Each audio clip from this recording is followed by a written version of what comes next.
I moved into that cabin the summer after I quit my job. I was burned out, tired of the city, the noise, the pressure of pretending I enjoyed sitting in front of a computer all day.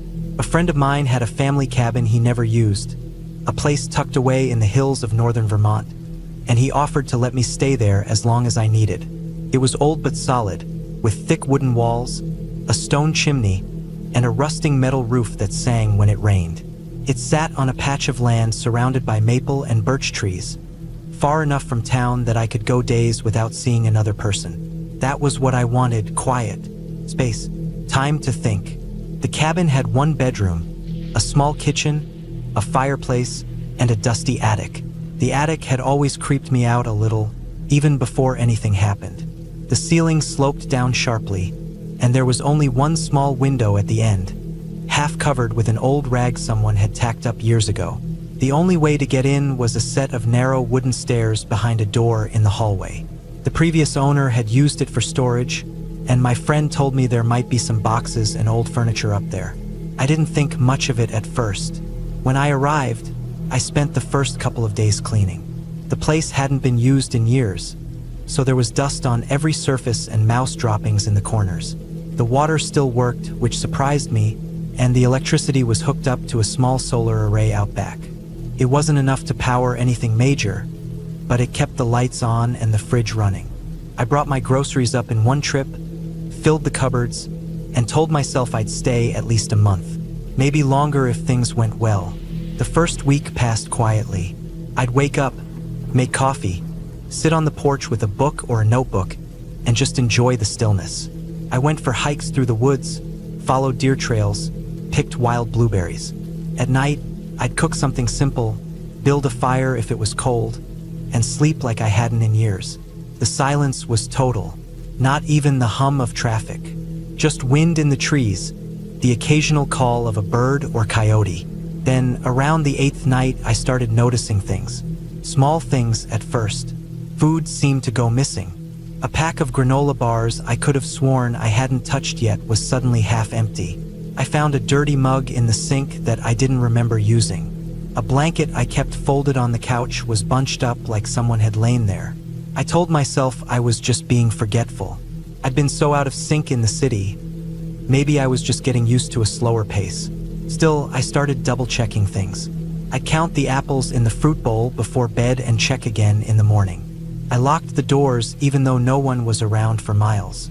I chalked it all up to the adjustment period, the lingering tension in my mind, the echoes of city paranoia I hadn't shaken yet. Then one night I woke up because I heard something overhead.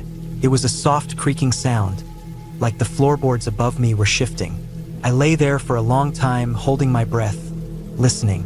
At first, I thought it was the house settling, but the sounds didn't fit. They weren't random. They had a rhythm, slow, deliberate, like footsteps, moving from one side of the attic to the other. The attic.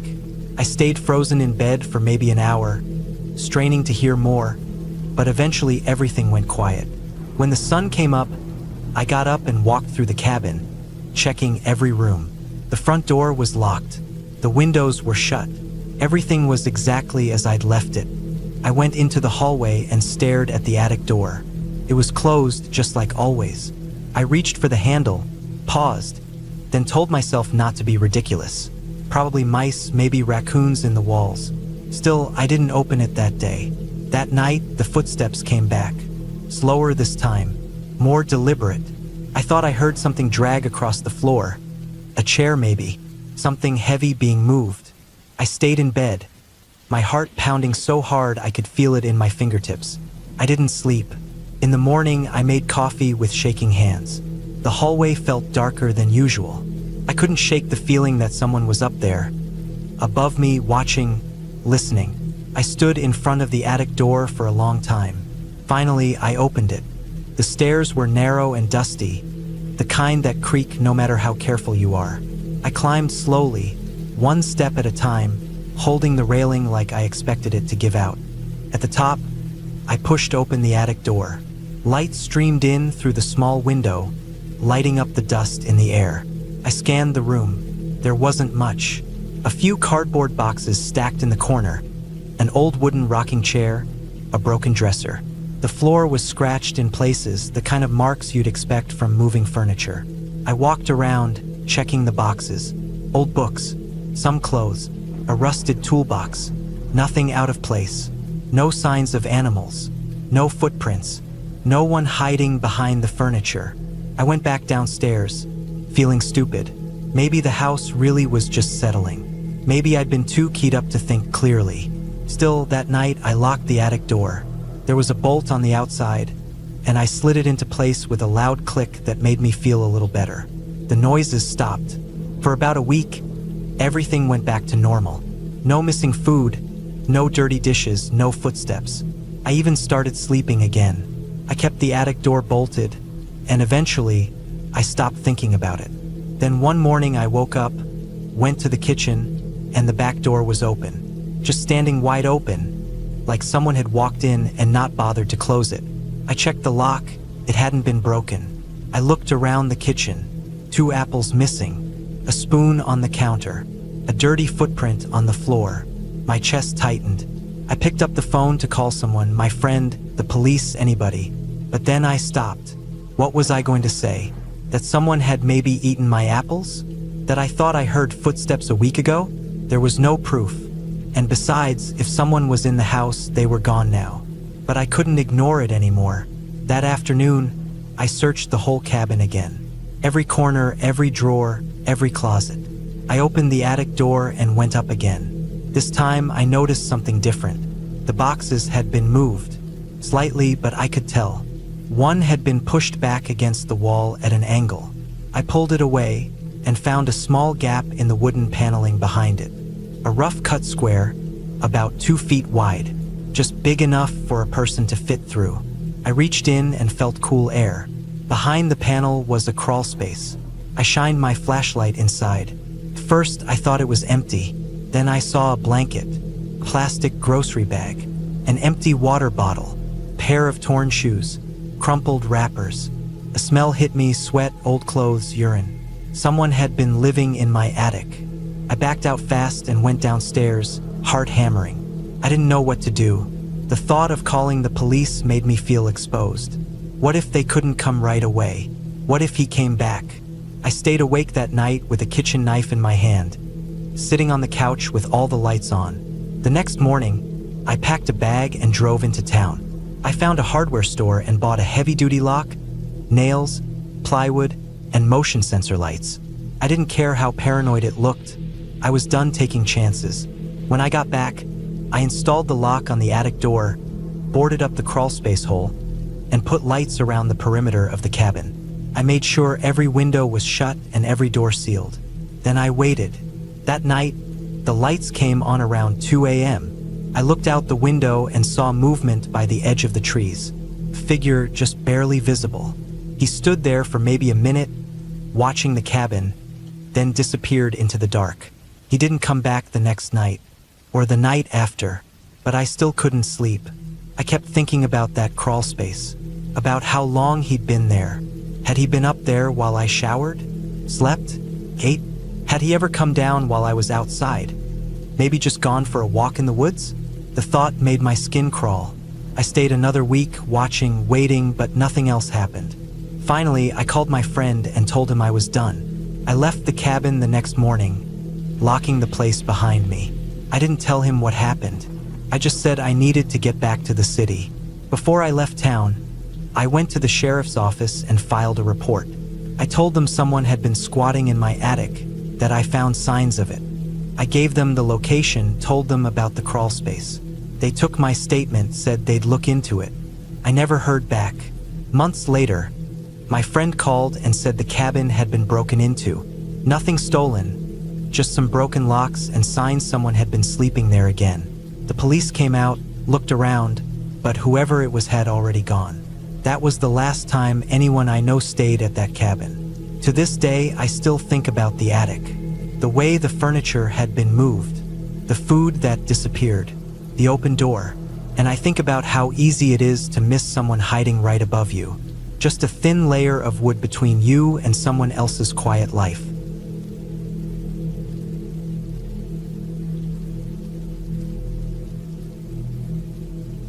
I was alone at the cabin, far from any town or even neighbors, tucked into the dense forest in the northern part of Michigan. It was a place my family had owned for years, one of those simple, rustic cabins with wood beams and a stone fireplace that made you feel connected to the land.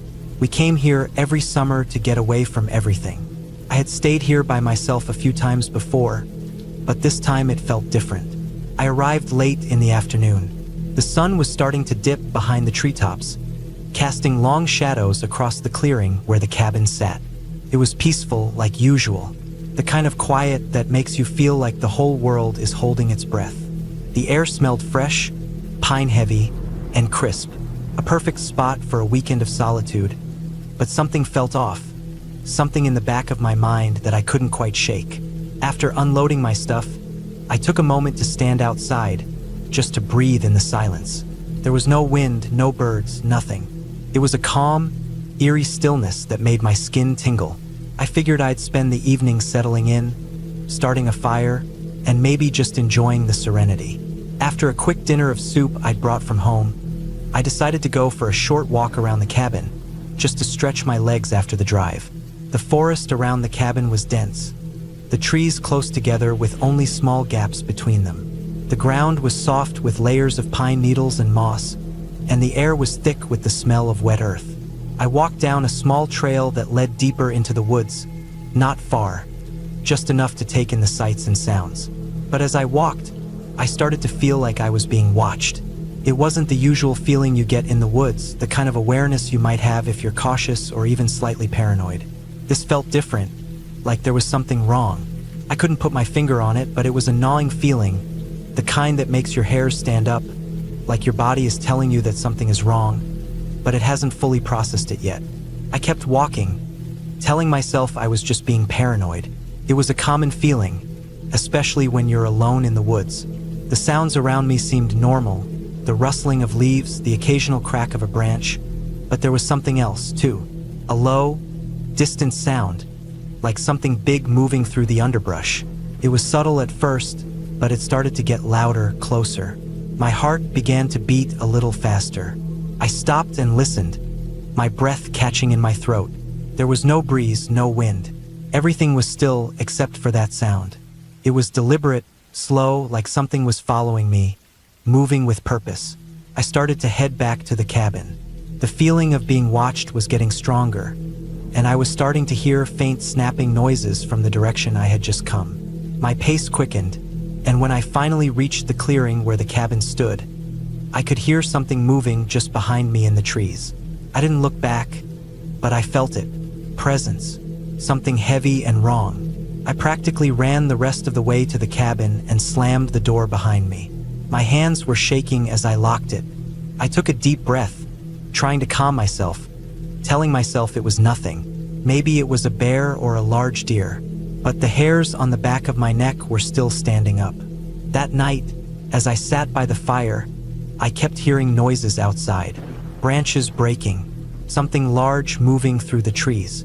The cabin was quiet, but the forest wasn't. It felt like whatever was out there was getting closer, as if it was circling me, waiting for something. I tried to ignore it, distracting myself with the crackling of the fire, but the sounds outside kept getting louder. I didn't want to go outside to check, but I couldn't stop the feeling that whatever was out there was no normal animal. Couldn't explain why, but I knew. The firelight flickered, and shadows stretched across the cabin walls, creating shapes that seemed to move. I could almost hear something breathing outside, low and steady. Then, in the distance, I heard a howl. It was nothing like a coyote or a wolf. It was deeper, more guttural, and it sounded wrong, distorted somehow. The hairs on the back of my neck prickled. I sat there in the dim light, frozen. The howl echoed through the trees again, closer this time. It made my blood run cold. My mind raced through every possibility, trying to rationalize it. Maybe it was just a bear or some kind of large animal, but something told me that wasn't it. I grabbed my flashlight and stood up, not knowing what I was planning to do. I needed to know what was out there. As I stepped to the window and looked outside, my heart dropped. In the clearing, just past the firelight's reach, was a figure. It was standing on two legs, taller than any man I'd ever seen, covered in fur. Its back hunched slightly, its head low as if sniffing the ground. The first thing that struck me was how massive it was. Its body was like that of a person, but its posture was all wrong, like it wasn't quite human. It had arms that were too long and seemed to hang loosely by its sides. Its head was the worst part, though. It was like a wolf's, but bigger and more angular, with glowing eyes that reflected the firelight. I backed away from the window, my heart pounding in my chest. The thing was watching the cabin. I could see its muscles rippling under its fur as it moved. It wasn't a bear. It wasn't anything I'd ever seen. It was something else, something monstrous. I ran to the back door, locked it, and then grabbed anything I could find to barricade it. I wasn't thinking straight. Panic was setting in, and I could barely breathe. The thing outside, whatever it was, moved around the cabin just out of sight. I could hear its heavy steps, the crunching of leaves and twigs as it prowled. My mind raced, trying to figure out what to do. Should I call for help? Who could I even call? I was hours away from the nearest town. There was no one around. The thing outside didn't care that I was in here. It wasn't afraid of me. It knew I was here, and it was hunting. I grabbed my phone, hoping for a signal, but the screen was blank. No service. Of course, I cursed under my breath. I had to get out of here. I couldn't just stay in the cabin while it circled me. But how could I leave? The woods were vast, and whatever this thing was, it knew them better than I did. I couldn't stay here. I knew that much. I needed to get to the truck. I thought about making a run for it, but I didn't even know where the creature was now. Could be right outside the door. Then I heard something that made my blood run colder than it already was. It was a low growl, deep and menacing, coming from just beyond the door. It wasn't a wolf's growl. It was something far more dangerous. I stood there, my hand on the door handle, listening. My mind was racing, but I couldn't move. My legs were like stone, frozen in place by terror. The growl came again, closer now. My instincts screamed at me to leave, to do anything to escape. But where could I go? Then, as if it had heard my thoughts, the creature roared. A horrible, bone-shaking sound that filled the air. It shook the cabin, rattling the windows and making the floorboards creak. I didn't think. I didn't hesitate. I bolted for the back door, shoved the barricade aside, and flung it open. The cold night air hit me like a slap in the face. I didn't look back. I ran as fast as I could, stumbling through the dark, desperate to reach the truck. My breath came in ragged gasps, and my heart felt like it was going to explode. The sound of heavy footsteps was close behind me, and I knew it was right there. But I couldn't stop. I had to keep moving. The truck wasn't far now. I could see the headlights shining faintly through the trees, a beacon of safety. I ran harder, pushing through the underbrush, trying to ignore the sharp branches that scraped against my skin. Finally, I reached the truck, yanked the door open, and slammed it shut behind me. I didn't even take a second to look around. I started the engine, threw it into gear, and sped down the narrow dirt road, my hands gripping the steering wheel so tight my knuckles were white. I didn't stop until I reached the nearest town. And even then, I didn't feel safe. I didn't sleep that night. Couldn't. My mind was filled with the image of that creature, its glowing eyes, its hulking form. The next day, I went back to the cabin with the sheriff. He found tracks around the property. Large, deep prints, like nothing any bear or wolf would leave behind. He didn't say it out loud, but I could see the doubt in his eyes. He didn't want to admit it, but we both knew. Whatever it wasn't supposed to be in those woods. I never went back to that cabin. Couldn't. The fear, the terror of knowing something was out there, something that shouldn't be, stayed with me. The forest holds its secrets, and I don't want to know them. All I can say is this: whatever that creature was, it was real, and it was hunting me. I don't know if it's still out there, watching from the trees, waiting for someone else to come too close. But I know one thing for sure. I'll never forget the feeling of being hunted in those woods, and I'll never go back.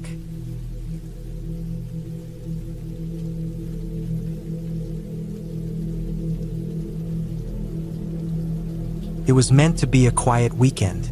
I hadn't taken any time off for months, and when the chance came up to rent a secluded cabin for the weekend, I thought it was perfect. No cell service, no distractions, just some peace and quiet to recharge. The cabin was up in the mountains, far from anything. The drive was long, but the scenery was beautiful. Lush green trees, rolling hills, and a sharp, cool breeze. I felt like I could breathe again as I left the stress of my everyday life behind. The owner had seemed like a nice enough guy over the phone. A little odd, but friendly. He said he'd meet me at the cabin to hand over the keys. When I pulled into the small gravel driveway, the first thing I noticed was how quiet it was. It was too quiet. The air felt thick, like everything was holding its breath, waiting for something to happen. The cabin itself was small, rustic, but in a charming way.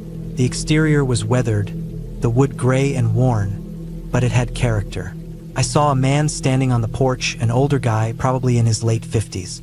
He had a scruffy beard and wore a flannel shirt that looked like it had seen better days. He gave me a nod as I pulled up, his eyes lingering on the car for a bit longer than usual. I chalked it up to just being a little strange. "You're here for the weekend?" he asked, his voice gravelly but not unfriendly. "Yeah, just a quick getaway," I replied, grabbing my bag from the car. Good. You'll like it here. Not too many people come up this way. It's nice and quiet." He handed me a set of keys and gave me a tour of the place. The inside was simple, but cozy. Wooden floors, a small kitchen, a stone fireplace, a couple of comfy chairs by the window that overlooked the woods. It had the kind of charm you'd expect from a cabin that wasn't trying to impress anyone. It was the kind of place you came to disconnect from the world. The owner seemed eager to show me everything. The water, the stove, the blankets, even the kindling for the fireplace. He kept talking and talking about how it was his family's place and how it had been passed down through generations. The longer I listened, the more I began to notice something strange in his demeanor. His eyes would dart around the room when he spoke, like he was nervous. His voice would crack occasionally, as though he was trying to keep his calm, but failing. He showed me to the back porch, where there was an old rocking chair and a small wooden bench. He paused there, looking out at the woods for a long time before he spoke again. "You'll probably hear some things at night," he said, his voice quieter this time. "The animals out here are loud. Coyotes, bears, the occasional mountain lion. Just don't go looking for them. All right?" I nodded, not thinking much of it. He was just trying to make sure I understood the wilderness around me, I assumed. He looked over his shoulder, almost as if he was checking something, and then quickly changed the subject. "The well water's good. Don't drink from the creek, though. Not safe." I told him I would stick to the well water. He smiled, but it didn't quite reach his eyes. There was a tension in his posture, like he was waiting for something that hadn't happened yet but was about to. After a few more minutes, he excused himself, telling me he'd be back in the morning to check on things.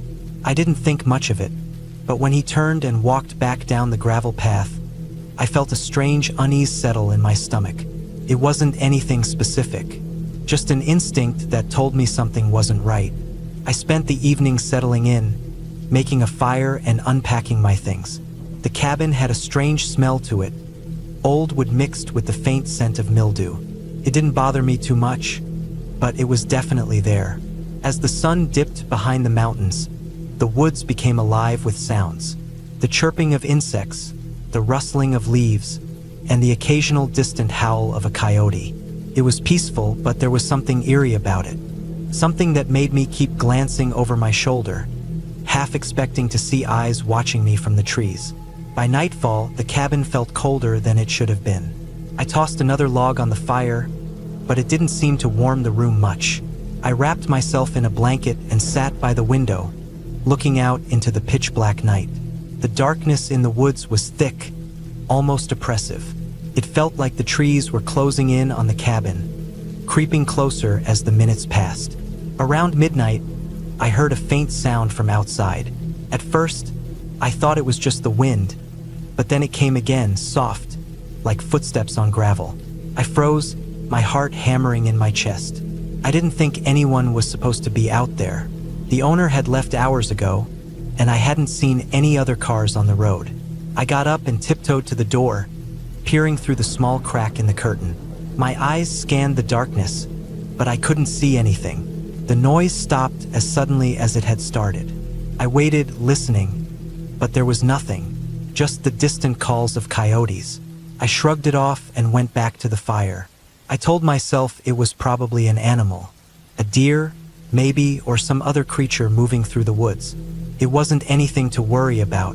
But then the sounds started again. This time they were closer, right outside the cabin. A heavy thud, like something large was pressing against the side of the cabin, followed by a scraping noise. It was enough to make my blood run cold. I grabbed the flashlight and pointed it toward the door, my hand shaking. I knew I should call the owner, but something told me I'd regret it. Instead, I crept quietly to the back window and shone the light outside. For a split second, I thought I saw something move in the shadows, something large and hulking, but it was gone before I could focus. The rest of the night was a blur of anxious listening and occasional glances out the window. I didn't sleep a wink, and as the first light of dawn crept through the trees, I was on edge. I quickly made coffee and went outside to calm myself. The morning air was crisp, and the sun was beginning to warm the earth, but something still felt off. The owner didn't show up as promised. I waited for a few hours, growing more restless as the morning wore on. Around noon, I decided to go out and explore the surrounding woods to take my mind off things. I needed some fresh air, something to clear the tension that had built up inside me. I wandered deeper into the forest, moving slowly, taking in the quiet. But after a while, I realized I had strayed too far from the cabin. I tried to retrace my steps, but the woods all looked the same. The path had disappeared, and I found myself walking in circles. The trees were denser here, their thick branches casting long shadows over the ground. It was unnerving, but I kept going. That's when I heard it again. The same scraping noise, but much louder this time. I spun around, shining the flashlight in every direction. The noise came from behind me, closer than ever before. I started walking faster, panic rising in my chest. I didn't know what it was, but I had to get back to the cabin. When I finally saw the cabin through the trees, my relief was short-lived. The front door was wide open. I ran, heart pounding, back to the cabin. When I got inside, everything was as I had left it, except for one thing. There, in the center of the floor, was a small wooden box I had never seen before. It was covered in dust, and the lid was slightly ajar. I approached it slowly, feeling a cold shiver run down my spine. The box was empty, but there was something scratched into the bottom, something I couldn't quite make out. I stared at it, my mind racing, when I heard a noise behind me. I spun around, but there was nothing there. No footsteps, no sound of movement, just the eerie silence of the cabin. I couldn't shake the feeling that someone, or something, was watching me. I grabbed my things, packed up as fast as I could, and left the cabin without looking back. When I got to my car, I saw the owner walking up the gravel driveway. His eyes were wide, and his movements were stiff, almost unnatural. He stopped a few feet away from me, but didn't speak. He just stood there, looking at me with that same strange expression. Without saying a word, I started the car and drove away, not once glancing in the rearview mirror. I didn't care if he watched me leave. I never went back to that cabin, and I never contacted the owner again. To this day, I don't know what happened that night. I don't know if it was just my imagination or something much worse, but I do know one thing for sure. I will never stay in a cabin that's secluded again, and I'll never forget that feeling of being watched, of something lurking just out of sight, waiting for the right moment to make its move.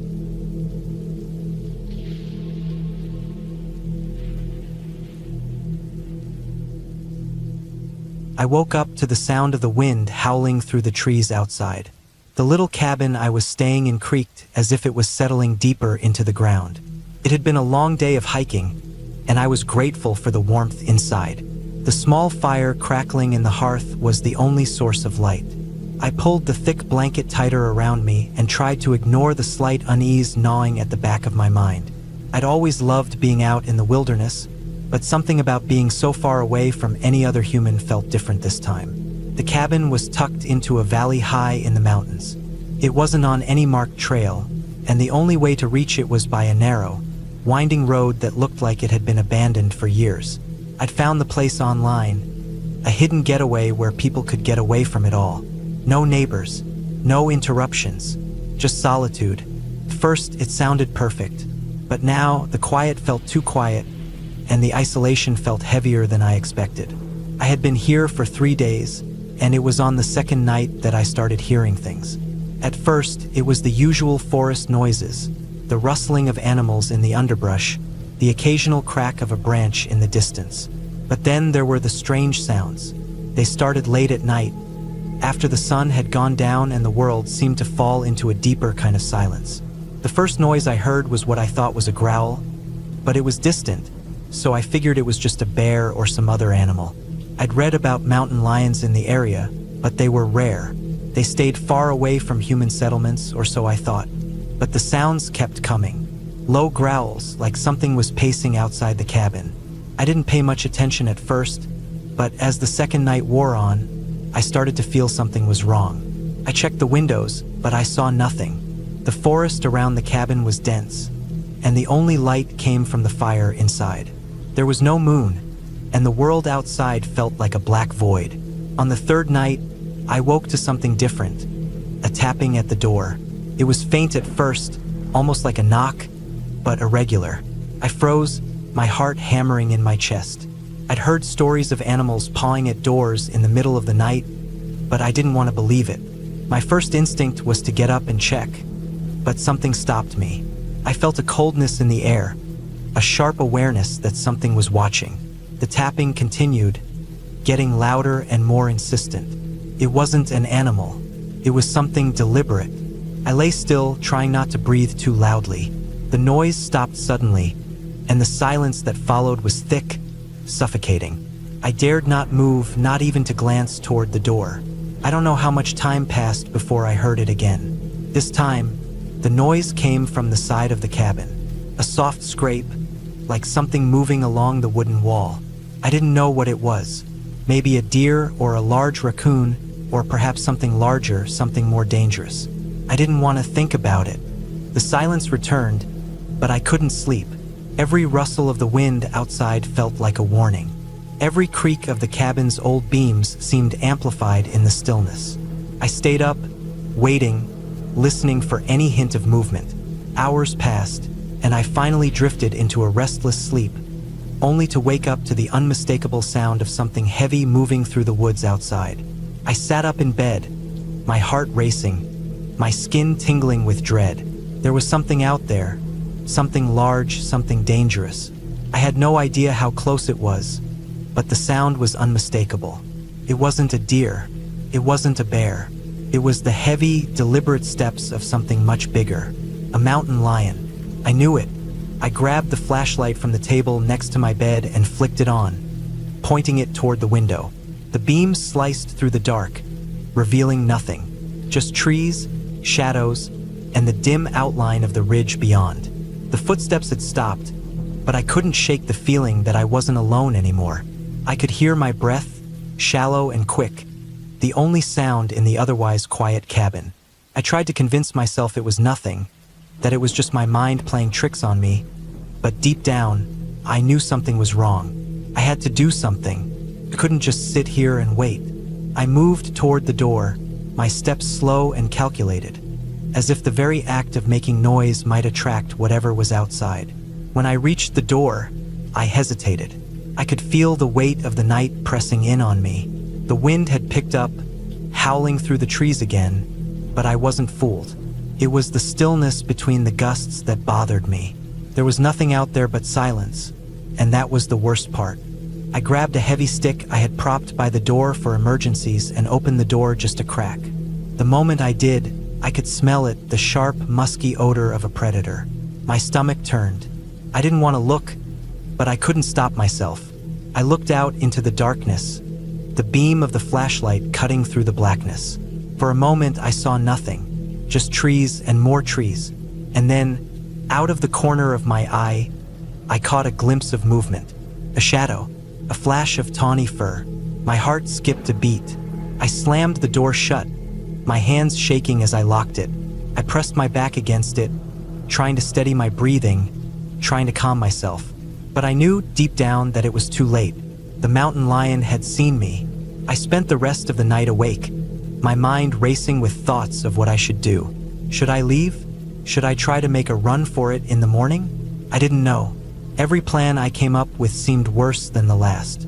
But the one thing I knew for sure was that I couldn't stay in the cabin any longer. The lion knew I was here, and it wouldn't give up until it got what it wanted. As dawn broke, I heard nothing outside. The mountain lion must have moved on. I could only hope it had lost interest in me, but I wasn't about to take any chances. I packed my things quickly, trying to remain as quiet as possible. I was out of the cabin and into the woods within minutes, my heart still pounding, my legs like jelly. I moved quickly but carefully, sticking to the path I had hiked in on. The air felt heavy with the sense of danger, and every snap of a twig underfoot made me jump. I had to make it out of the woods, had to get to the safety of the main road where people were. I couldn't afford to be out here alone any longer. As I moved deeper into the forest, I kept glancing over my shoulder, convinced I was being followed. The mountain lion could be anywhere, and I didn't want to find out the hard way. The path seemed longer than it had been when I walked in. The trees pressed in on me, the canopy above blocking out the light. My pulse raced with every step, and I kept reminding myself to breathe. It felt like hours before I finally made it to the road. I hadn't seen or heard anything since leaving the cabin, but I wasn't foolish enough to think I was safe. The lion could be waiting for me further down the road, or it could still be watching me from the shadows of the trees. But as I stepped out onto the dirt road and looked up at the rising sun, I felt a sense of relief wash over me.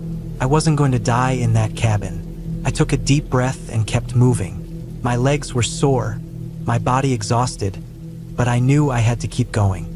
I wouldn't stop until I was back with people, until I was safe again. And then, just as I reached the curve in the road, I heard it, another growl. But this time, it wasn't from behind me. It came from the trees on the other side of the road. The mountain lion was still out there, still watching, still waiting. But for now, I was safe, and that was all that mattered. I kept walking faster now, not looking back. The cabin, the lion, the forest, none of it mattered anymore. I was free, and that's how I made it out of the woods, alive.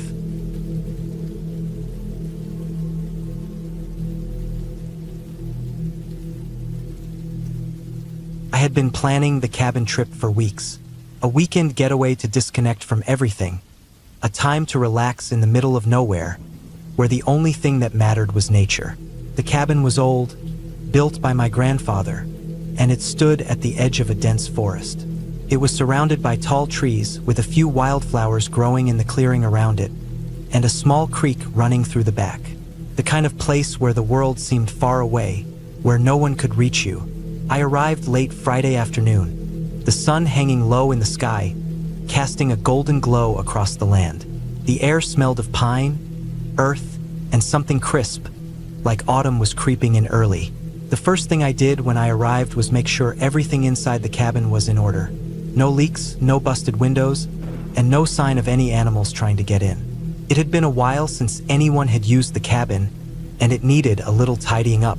After unpacking, I made a small fire in the hearth, something to keep the chill away as evening settled in. By the time the sky turned dark, I had everything I needed.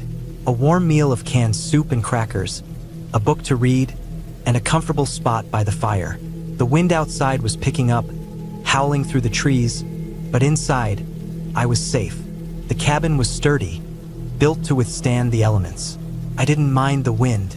It was part of the charm of being out here in the wilderness. I'd barely finished my meal when I heard the first noise outside. A low, scraping sound, like something dragging along the ground. It was faint, but it was enough to make me pause.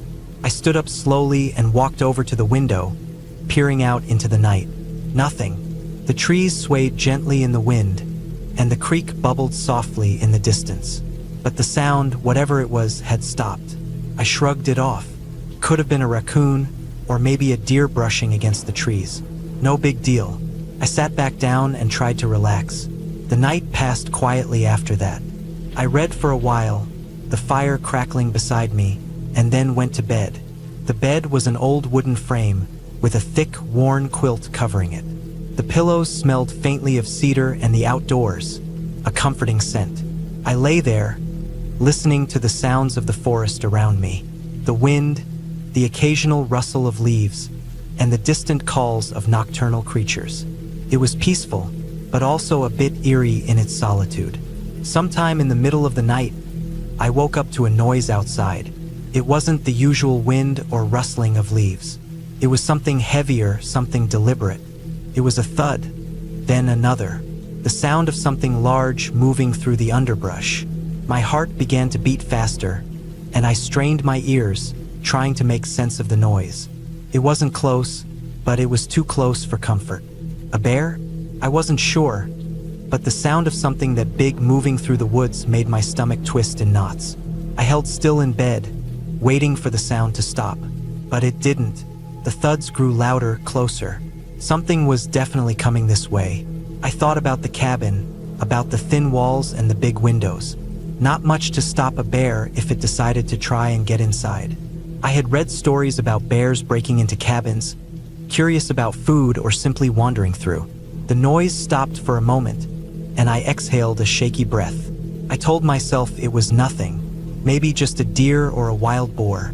But then I heard it again. A low growl, deep and guttural. A warning. My heart skipped. It wasn't just a casual visit. Whatever was out there wasn't just wandering around. It was sniffing, searching. I grabbed the flashlight from the nightstand, my hand trembling slightly as I flicked it on. I didn't want to go outside, but I knew I couldn't just sit in the cabin, waiting for something to happen. I had to know what was out there. I slowly made my way to the front door, peeking out the window. The beam of my flashlight cut through the darkness, illuminating the small clearing in front of the cabin. But there was nothing, no movement, no sign of what had been making those sounds. I breathed a little easier, but still didn't trust the silence. I checked the door and the windows, making sure they were all locked, even though I knew a bear could easily break through them if it wanted to. I pushed a chair up against the door and decided to wait for morning. Hours passed, and I lay there wide awake. The wind had picked up again, and the sound of the trees creaking in the breeze was almost comforting. But I couldn't shake the feeling that something was still out there, something I hadn't seen yet. Eventually, the first light of dawn began to filter through the cabin's wooden walls. The pale light was enough to make me feel a little safer. I decided to step outside, just for a moment, to see if I could spot any signs of what had been lurking near the cabin. I grabbed my jacket and went out the door, the cold air biting at my skin. The morning was clear, with the sky painted in shades of pink and orange. I stood in the clearing, scanning the area around the cabin. The ground was soft, muddy from the recent rains, and there were fresh tracks leading toward the woods. Large tracks, bear tracks. My heart sank. I wasn't just hearing things. There had been a bear out there last night, and it had come close. Too close for comfort. I followed the tracks, my eyes scanning the ground carefully. They led into the forest, deep into the trees. I wasn't going to follow them too far. The last thing I needed was to stumble across the bear while it was still close. But I needed to know if it had just been passing through or if it had been lingering around the cabin for a reason. The tracks were fresh, and the further I went, the more signs of the bear there were. Broken branches, claw marks on tree trunks, and scattered leaves. I stopped at the edge of the forest, too afraid to go deeper. It was quiet again, but there was a tension in the air, like the forest was holding its breath. I turned and made my way back to the cabin, my heart still racing. I spent the rest of the morning pacing inside the cabin, unsure of what to do next. I thought about leaving, about packing up and driving home, but I didn't want to let fear control me. I was in a safe place, and the bear had probably already moved on. Still, I couldn't shake the feeling that it might come back. The forest felt too alive, too dangerous. Around midday, I decided to take a walk around the property. It helped to clear my head. I didn't venture too far, staying close to the cabin and the small creek that ran through the land. But as I walked, I noticed something strange. The tracks weren't just in the woods, they were closer to the cabin. I hadn't seen them earlier, but now I could see them clearly, faint impressions in the soft ground around the cabin. I stopped in my tracks, my breath catching in my throat. The bear hadn't just passed by, it had circled the cabin. I walked carefully, retracing the tracks, until I came to the back of the cabin. There, by the back door, was a deep gouge in the wood. The bear had tried to get inside. Panic rose in my chest. It had been right here, not just near the cabin, but at the very door. I quickly made my way back inside, locking the door behind me. I didn't know what to do. Should I stay and wait for the bear to leave, or should I pack up and drive away? The rest of the day passed uneventfully, but the fear didn't leave me. Every creak of the cabin, every gust of wind, made my heart skip. Couldn't relax, couldn't feel safe.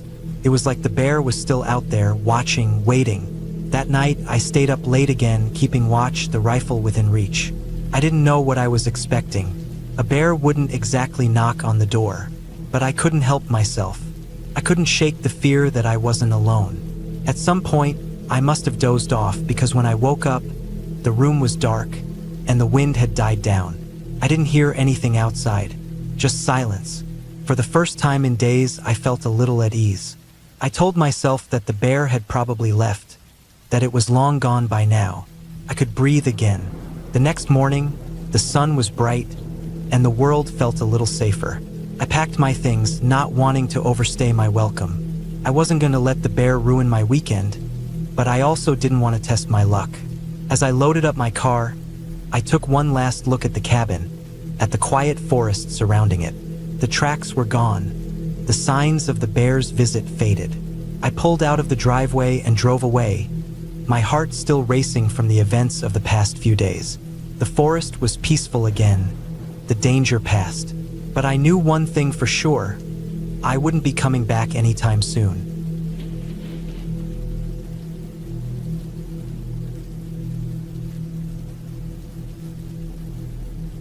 I walked up to the cabin with my backpack slung over my shoulder, breathing in the crisp, cool mountain air. It was early autumn, and the trees surrounding the cabin were starting to shift from green to shades of yellow and orange. The ground was littered with fallen leaves, and every step I took created a crunch beneath my boots. I loved this place. My family had been coming here for years, a little cabin tucked away in the woods where everything felt far from the rush of the world. It was the kind of place where time slowed down, where nothing but the sounds of birds and rustling leaves filled the air. I'd arrived earlier than expected, with the intention of enjoying the quiet before anyone else showed up. The cabin was isolated, a good 20-minute drive from the nearest town.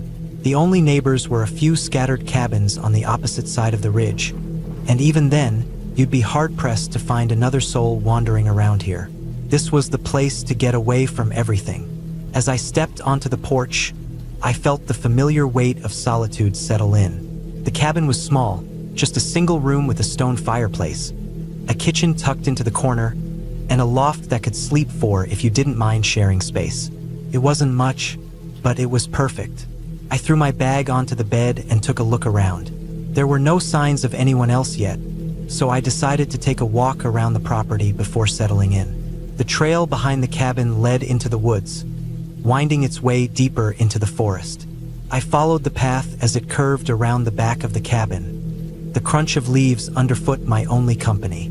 The sun was still high in the sky, casting dappled light through the trees, but a cool breeze began to stir the branches above me, making the leaves flutter and rustle.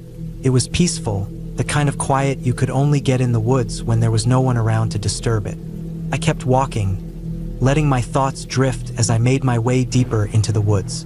There was a small creek up ahead, a good place to stop and listen to the sound of the water running over the rocks. But as I neared the creek, something caught my eye, a movement just beyond the trees, about 100 yards away.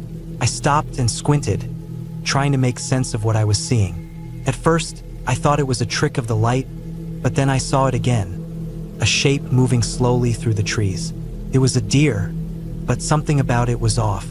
It wasn't the way it was moving that struck me as odd, it was the way it looked. Its coat was a strange, almost unnatural shade of brown, and its antlers seemed larger than usual, twisted and gnarled in a way that didn't seem right.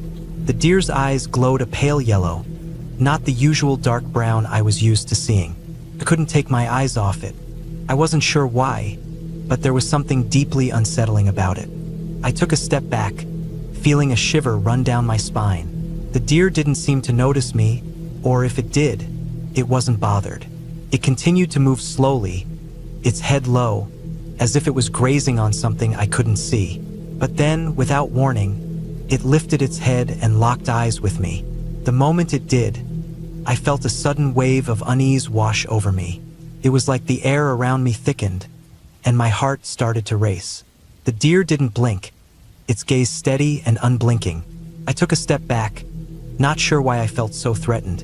There was something unnatural about the way it stood there, watching me, as if it was waiting for something. I could feel my breath catching in my chest, the hairs on the back of my neck standing up. I didn't want to take my eyes off it, but I also didn't want to be standing there any longer. Slowly, I began to back away, never breaking eye contact.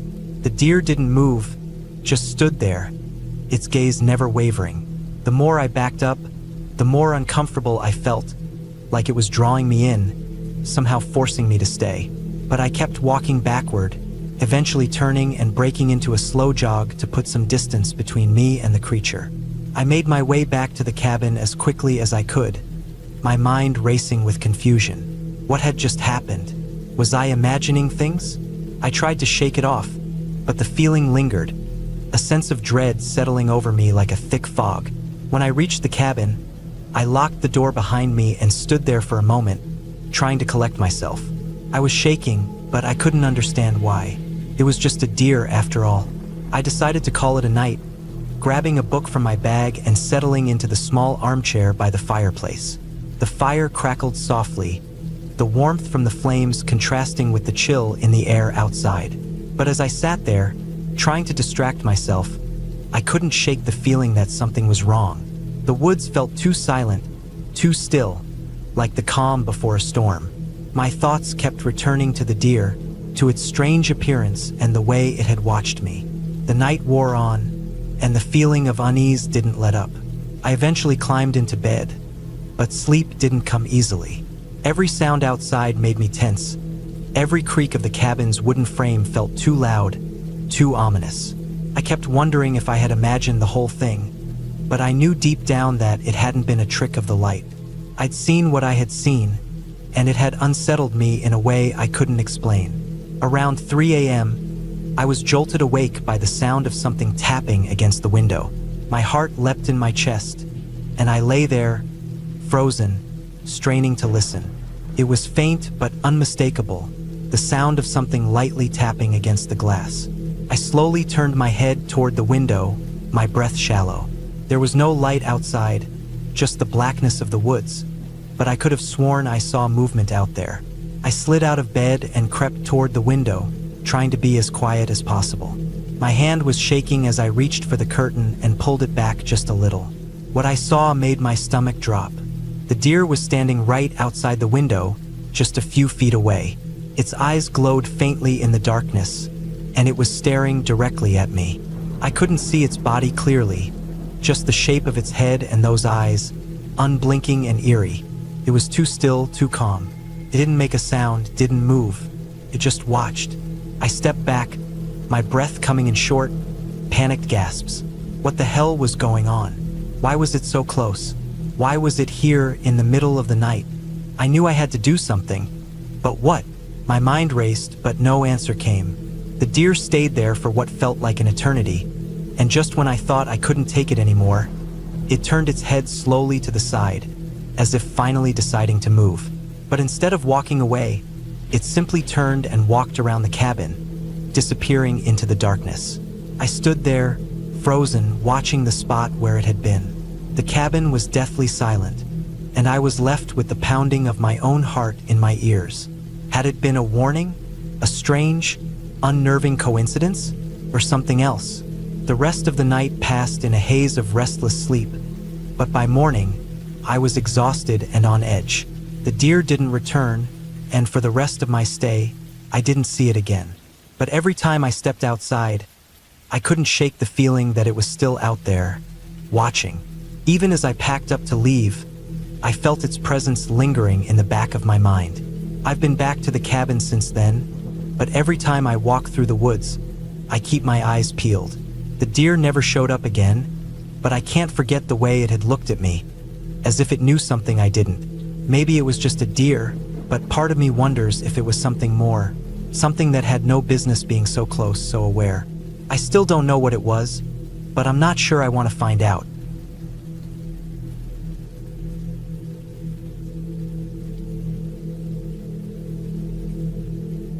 I don't scare easily, not in the usual ways.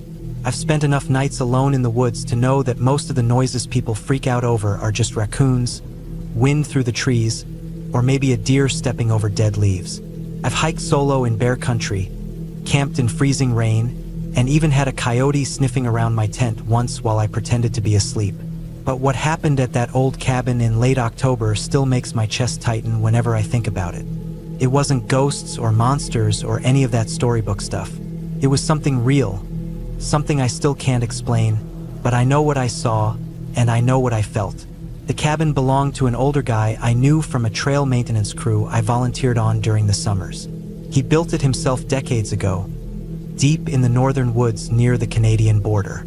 It was off-grid, no cell service, and no other buildings for at least 5 miles in any direction. He didn't use it much anymore, and when I told him I wanted a quiet place to write for a week or so, he handed me the keys and said I'd probably be snowed in before long. It was mid-October, and the colors had already gone from bright yellow and red to that dull brown that means winter isn't far off. The cabin was tucked in a clearing about a mile from where I parked my truck along a logging road. I had to carry in my food and gear on a sled I dragged behind me. No trails, no signs, just GPS, a compass, and a lot of sweating. The cabin itself was small, maybe 20 by 20 feet. Built solid, though. Thick logs, a wood stove in the corner, 2 small windows on either side, and a single door that locked with a heavy metal latch. There was no electricity, just a couple of lanterns and a stash of candles. No plumbing, either a hand pump well about 50 feet out back and an outhouse another 100 yards into the woods. That first night was uneventful. I made a fire, cooked some soup on the little propane burner I'd brought, and read a book until I fell asleep. It was cold, but not unbearable. I had my sleeping bag on the floor near the stove, and the fire held up most of the night. The second day was colder, cloudy. Wind gusted through the trees off and on, tossing dead leaves against the windows. I spent the morning hiking around the area, looking for signs of deer or bear. Saw plenty of tracks, mostly deer and rabbit, though I found some older bear prints near a dry creek bed. The ground was frozen in places, crunchy with frost, and I could feel the season turning. That night, the temperature dropped hard, and I heard branches cracking under the weight of frost as I tried to sleep. It was on the third night that things started to get strange. I'd gone to bed a little after 9. No moon, no stars, just thick, cold darkness outside. I had the lantern turned down low and was about to fall asleep when I heard something outside. At first, I figured it was wind again, or maybe a raccoon digging through the ashes of the fire pit I'd used earlier. But this wasn't rustling. It was slower, scraping. I froze in my sleeping bag, ears straining. The sound came again, soft, rhythmic scraping against the back wall of the cabin. Then it stopped. A few seconds of silence. Then I heard something that made every hair on my body stand up. A soft, dragging sound, like something pulling itself through the dead leaves. It circled the cabin once, slowly, methodically. Whatever it was, it didn't walk like an animal. It didn't step. It dragged. I didn't move. I just lay there, staring at the wooden ceiling in the dim light, heart pounding. The dragging circled again, paused. Then I heard something touch the wall beside my head, just under the window. It was a soft tapping sound, like fingers testing the wood. 3 slow taps, then silence. I stayed awake the rest of the night, gripping the knife I kept near my sleeping bag. To first light, I stepped outside. The frost-covered ground crunched under my boots as I moved around the cabin. I found tracks, not boot prints, not paw prints, just long, uneven drag marks through the frost and leaves. They went around the cabin in a wide circle, never veering too far, always close. One of them ended just beneath the window where I'd heard the tapping. There were smudges on the logs there, greasy, dark, like something had pressed against it. I don't scare easily, but something about those marks made my stomach tighten. I tried to rationalize it. Maybe a wounded animal? A bear with a messed up leg? But it didn't add up. Bears don't crawl in circles around cabins, tapping on windows. I told myself it was nothing, that I was just freaked out by being alone, that my mind was making things worse than they were. I chopped some more firewood, checked my food, and tried to get back to writing. But I couldn't focus. Every time I looked at the windows, I felt watched. I skipped the hike that day. I didn't want to go far from the cabin. That night, I locked the door, closed the shutters over the windows, and kept my knife and flashlight beside me. I didn't light the lantern. I figured if something was out there, I didn't want it to see me. Around midnight, I heard the scraping again. This time it was louder, closer, and it didn't circle right away. It moved straight to the front door. I could hear it brushing against the wood, then shifting around to the side of the cabin. It made slow laps around the building for over an hour. Sometimes it stopped right beside the wall, so close I could hear breathing, shallow, raspy, like someone with a lung infection. There were no footsteps, just dragging. I didn't sleep. I sat in the corner with the flashlight off, waiting, breathing as quietly as I could. Once, I thought I saw a shadow pass in front of the shuttered window. It didn't move like an animal. It didn't even move like a person. It crawled low and jerky like it had too many joints. When morning came, I went outside again. More tracks. The frost had melted in some places, but I could still see where something had moved through the leaves. Always dragging, never stepping. There were more greasy smudges along the walls, and one of the shutters had been nudged open slightly, as if something had tried to peek in. I thought about leaving. I really did, but part of me didn't want to admit how scared I was. I kept telling myself it had to be an animal, a sick one, maybe a wolf with a broken leg, or some kind of weird scavenger, maybe even a person. But the idea of someone crawling around like that, alone in the woods, scared me more than any animal could. The fifth day, I stayed inside. I boarded the shutters tighter, stacked firewood against the door, and kept the stove burning hot. It snowed that afternoon, light flakes drifting down through the trees. The silence got heavier. Even the wind died down. That night, I heard it again. It came earlier this time, around 9:30. I was sitting with my back to the wall, lantern off, waiting. The dragging sound approached from the woods. It moved slower than before, almost cautiously. Then I heard a new sound, something tapping against the metal chimney, like claws or fingers brushing against the pipe. My breath caught.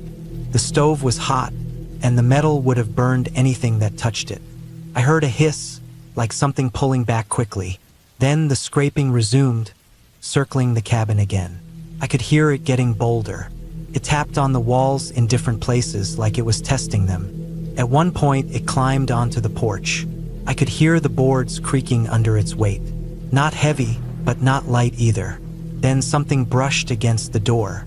I don't know why, but that moment was worse than all the rest.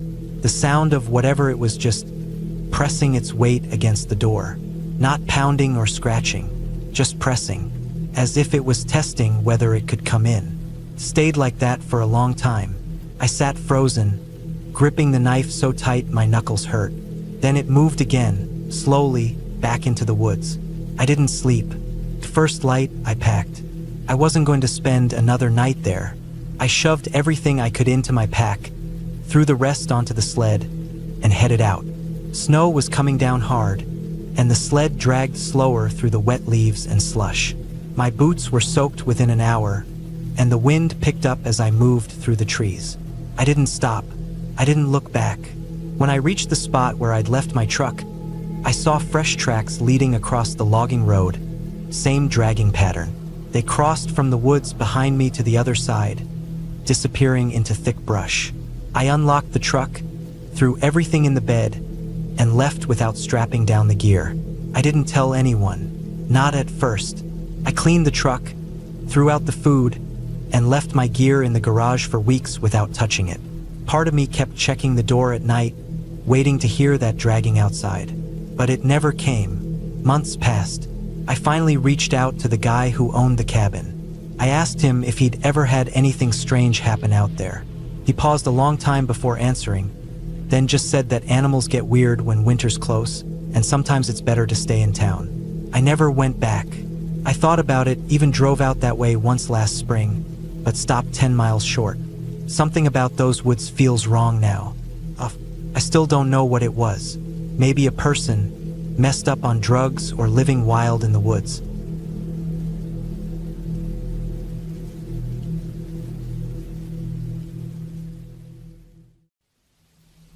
I arrived at the cabin in the late afternoon, the kind of crisp, cool day where the air has that earthy scent, and the trees stand tall and thick around the property. It was supposed to be a getaway, just a weekend to unwind by myself. The cabin was tucked away deep in the woods, miles from the nearest road or house. I wasn't expecting company, and the isolation was exactly what I was looking for. The first thing I noticed as I pulled up was how quiet it was. Too quiet, almost. There were no birds chirping, no wind rustling through the trees. It felt like the entire forest was holding its breath, as if waiting for something to happen. I shrugged it off and parked my car near the front of the cabin. It wasn't anything new. The place was old, made of rough-hewn logs, and in need of some upkeep. Still, it was charming. I grabbed my bags from the trunk and made my way inside. The inside of the cabin smelled like pine wood and a faint scent of must from being closed up for so long. It had a cozy feel to it, with a stone fireplace, wooden floors, and a couple of old armchairs. There was a single bedroom with a bed made of thick, worn blankets. I set my things down, unpacked my clothes, and started a fire to warm up the place. As the flames flickered, I settled into one of the armchairs, staring into the fire, enjoying the silence. After a while, the sun began to dip behind the trees, casting long shadows across the clearing around the cabin. The warmth from the fire kept the cold from creeping in, but the atmosphere outside grew heavier. The silence seemed to grow thicker, and I couldn't shake the feeling that something was off. It wasn't just the quiet, it was something more. The first sign that something was wrong came just as I was about to make dinner. There was a sudden noise outside, a rustling, like something heavy moving through the brush. I froze, listening intently. It wasn't the wind or an animal like a deer. It sounded too deliberate. My mind immediately jumped to the idea of a person, but I quickly dismissed it. Who would be out here in the middle of nowhere? I grabbed a flashlight and stepped outside onto the porch, scanning the area. The beam of light cut through the dark, hitting the trees and underbrush, but I couldn't see anything. The only movement was the occasional sway of the branches in the wind. I told myself I was being paranoid. After all, I was alone in the woods. Everything probably had a logical explanation. I went back inside and locked the door. That night, as I lay in bed, I couldn't shake the feeling that something was out there. The stillness of the forest made everything seem louder. The creaks of the old cabin, the crackling of the fire, the occasional snap of a twig in the distance. But what really set my nerves on edge was the feeling that I wasn't alone. I tried to convince myself it was just the isolation messing with my head, but it didn't help. I lay there for what felt like hours, staring up at the ceiling, my eyes darting around the dark room, every sound making me jump. Eventually, I drifted off, but sleep didn't come easily. It was restless, filled with uneasy dreams and a vague sense of being watched. Around midnight, I woke to a low growl. It wasn't loud, but it was deep, more felt than heard. My heart skipped a beat as I strained to listen. The growl came again, this time closer. I slid out of bed as quietly as I could, grabbing my flashlight and creeping toward the window. Through the crack in the curtains, I could just make out a shape standing near the edge of the clearing, just beyond the range of the porch light. It was too big to be a normal animal, too tall, and it moved oddly, as if it was dragging something behind it. I blinked, trying to make sense of what I was seeing. The figure was standing upright, its head barely visible above the brush, and the movement, there was something wrong with it. It wasn't walking like a man or a bear. It was a strange, unnatural gait, like it was shuffling and gliding at the same time. A flash of light from the porch caught my eye, and I quickly pulled away from the window. I didn't know if I had imagined it or not, but my heart was racing. The growl came again, this time louder and more distinct. It wasn't a bear, I thought. Not a wolf either. This was something else. I grabbed a knife from the kitchen and crouched by the door, waiting. The night outside was completely still again. The growling had stopped. I couldn't see anything anymore. My mind raced through every explanation I could think of, but nothing made sense. What the hell was out there? I waited for what felt like hours, but the silence remained. I finally gathered the courage to open the door a crack and peered outside. The moonlight illuminated the clearing, but the shadows in the trees were impenetrable. Everything looked normal, too normal. I closed the door quietly, locking it again, but something told me I wasn't safe. I didn't sleep at all that night. I sat by the fire, constantly checking the windows and listening for any sound. The feeling of being watched never left. The next morning, I stepped outside into the cold light of day. There were no signs of anything unusual. No footprints, no broken branches, no marks on the ground. But I couldn't shake the sense of dread that had settled in my chest. I spent the day trying to distract myself. I went for a walk around the property, trying to stay busy. The woods were beautiful in the daylight, but they felt unnaturally quiet. The usual sounds of the forest were missing. No birds, no squirrels, just an eerie stillness that made my skin crawl. As I walked, I noticed something strange on the far side of the property, near the tree line. It was a large, dark shape, barely visible through the trees. I thought it might be a bear or a large deer, but there was something about it that didn't sit right. It was standing perfectly still, watching me. I froze, my heart hammering in my chest. The shape moved slightly, but it didn't leave. It was like it was waiting for me to make the first move. I slowly backed away, trying to keep my eyes on it, but the trees and shadows made it hard to see. I decided to head back to the cabin. I was starting to feel like I was losing my mind. The forest was supposed to be peaceful, but everything about it felt wrong. As I reached the cabin, I glanced back. The figure was gone. I wasn't sure if I had just imagined it, but my instincts told me that whatever it was, it hadn't been human. That night, I couldn't shake the feeling of being watched. I kept the lights on inside and the door locked, but I couldn't relax. I kept thinking about the shape I saw in the woods and the strange, unnatural movements I had noticed. Around midnight, I heard it again, the low growl.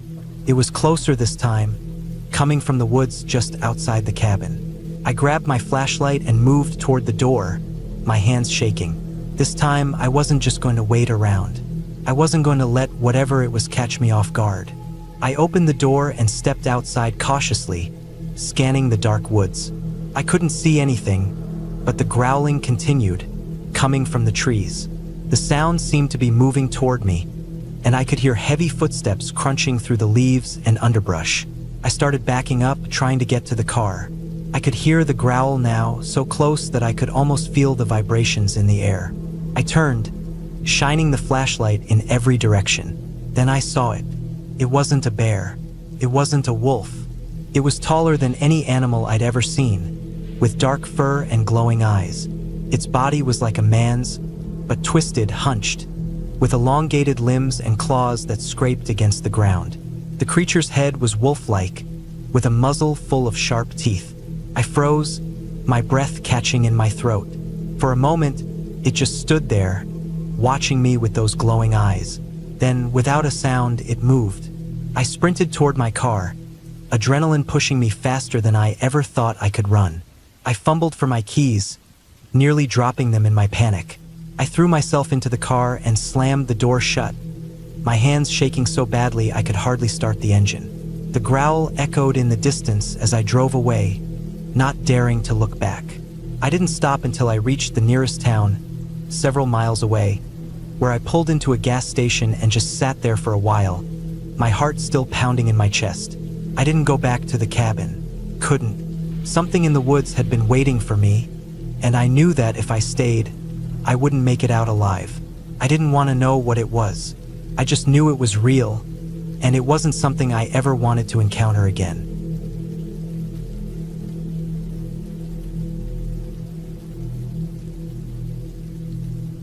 The cabin was supposed to be a retreat, a place where I could escape the noise and pace of everyday life.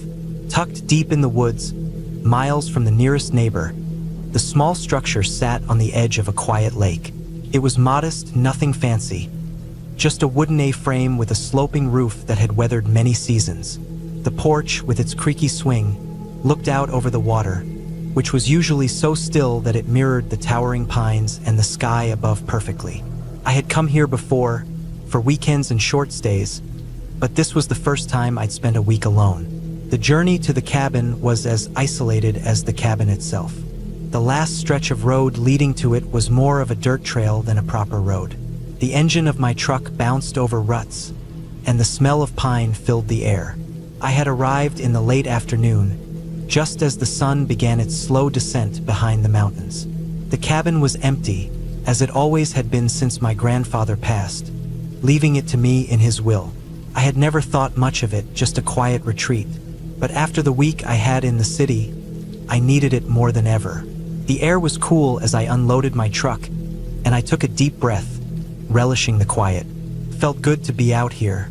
As I entered the cabin, the familiar smell of old wood, dust, and something a little musty greeted me. The wooden floors creaked beneath my feet as I made my way to the small kitchen, setting up for the night. It was peaceful at first, just me, the quiet hum of the forest, and the occasional splash of a fish jumping in the lake. I got a fire going in the stove to keep the chill at bay and settled in with a book. But by nightfall, the atmosphere began to shift. The wind picked up outside, whistling through the trees with a mournful sound. It wasn't loud, but it was constant, and there was something strange about it. I couldn't put my finger on it, but the wind seemed different somehow. I'd been sitting in the rocking chair by the fire for a couple of hours when I heard the first noise. It was a soft thud, barely noticeable, almost like the sound of a log settling in the fireplace, but it came from outside. I froze. There was nothing else out there, at least nothing that should have made a noise like that. I stood up and crossed to the window, peering out into the darkness. The moon was nearly full, casting an eerie glow over the forest. The trees swayed gently in the wind, their shadows long and stretching across the ground. But there was no sign of anything moving, no animal or person. I told myself I was just being paranoid. It was probably a branch falling, or maybe an animal wandering through. I walked back to the fire, trying to shake off the uneasy feeling creeping up my spine. Another noise broke the silence a few minutes later, louder this time. It was a sharp scratch, like something dragging across wood. I immediately stood up again, my heart pounding in my chest. There was no way a branch could make that sound. And this time it was closer, much closer. I grabbed the flashlight from the kitchen counter and stepped outside onto the porch, scanning the area with the beam. The swing creaked gently in the breeze, but nothing else moved. My breath formed clouds in the chilly air, and the beam of light cut through the darkness, illuminating the ground around me. But there was nothing. The silence stretched on. I was starting to feel ridiculous. I told myself it was just the wind or an animal, maybe a raccoon or a deer brushing against the cabin. I went back inside, locked the door, and drew the blinds. Still, I couldn't shake the feeling that I wasn't alone. I tried to distract myself, but every little sound made me jump. The wind outside had turned into a steady howl, the trees swaying more violently. It was unnerving. The fire crackled in the stove, and I kept telling myself that it was just nature, just the way things were out here. But then the real sound came, a heavy thud, followed by a scraping noise. This time it wasn't outside the cabin. It was inside, behind me. I spun around, heart racing, the flashlight trembling in my hand. But there was nothing. The room was empty. I was alone, as I had been since I arrived. Yet the feeling of being watched was overwhelming. I checked every corner of the cabin, moved into the small bedroom, even the bathroom, but there was nothing out of place. I couldn't explain it, but the unease was suffocating. The night stretched on, and I tried to settle back into the chair, hoping I could fall asleep. But the wind outside had turned into a full-blown storm, the rain now coming in sheets, slamming against the windows with an intensity that made the cabin feel more like a raft on the edge of a stormy sea. My thoughts turned to the possibility that the cabin might not be as safe as I had once thought. Then I heard it again, the sound of something moving outside. It wasn't an animal. It wasn't the wind. It was deliberate, purposeful. The brush of something moving between the trees, something large enough to make the ground vibrate with every step. I couldn't bring myself to go outside, but I stood at the window, staring out into the rain and wind. There, standing just at the edge of the tree line, was a shape. It wasn't clear, but it was tall, too tall for any animal I knew of. And it was moving slowly in the direction of the cabin. I backed away from the window, my pulse racing. Whatever it was, I didn't want to be close to it. I tried to calm myself, telling myself it was probably just another person, maybe a lost hiker or someone in trouble. But I couldn't shake the feeling of dread that filled me from head to toe. I grabbed my phone to call for help, but there was no signal. Of course, there wouldn't be. This place was too far from anything. I was on my own. The shape moved closer. My stomach churned as I stood frozen, trying to decide what to do. I considered hiding in the back bedroom, locking the door, but I didn't know if that would help. Whoever or whatever was outside wasn't acting like an animal. It was deliberate, slow, almost patient. The rain picked up, and I heard the sound again, the scraping like something dragging against the side of the cabin. This time, it was right beneath the window, and I could hear it with every nerve in my body. I moved quietly, carefully, across the cabin to the back door. I slowly turned the handle, my breath catching in my throat. I peeked through the small crack I'd opened, scanning the darkness. But there was nothing, just the wind, the rain, and the sound of trees bending and groaning in the storm. I stepped outside, my boots sinking slightly into the wet earth. The cabin felt smaller now, more claustrophobic, and the trees felt like they were closing in around me. I walked to the edge of the porch, staring into the woods, trying to make sense of what I was seeing. And then I saw it again, a figure moving between the trees. It was tall, too tall to be human, and it didn't move like an animal. It was deliberate, just like before. I didn't wait around to see what would happen next. I turned, ran back inside, and locked the door behind me. I spent the rest of the night in a state of constant vigilance. Every sound, every shift in the wind, made my heart race. The storm raged outside, but inside, there was an oppressive silence that pressed in from all sides. As dawn broke, the rain slowed, and the wind died down. I cautiously opened the door, my eyes scanning the forest, but there was nothing there. No figure, no sign that anything had been close to the cabin at all. It was as if the night had been a dream, except for the gnawing feeling in my gut, telling me that something was wrong. I didn't stay much longer. The experience had shaken me to the core. I packed up my things and left that morning, the forest now feeling less like a refuge and more like a trap. I never figured out who or what had been out there. Maybe it was just my mind playing tricks on me, the isolation getting to me. But I'll never forget the feeling of being watched, the sound of something deliberate moving through the woods, and the feeling that I wasn't supposed to be there. The cabin was never the same to me after that night. Still stands, tucked away in the woods, but I haven't gone back. Couldn't. Not after what happened, and I'm not sure I ever will.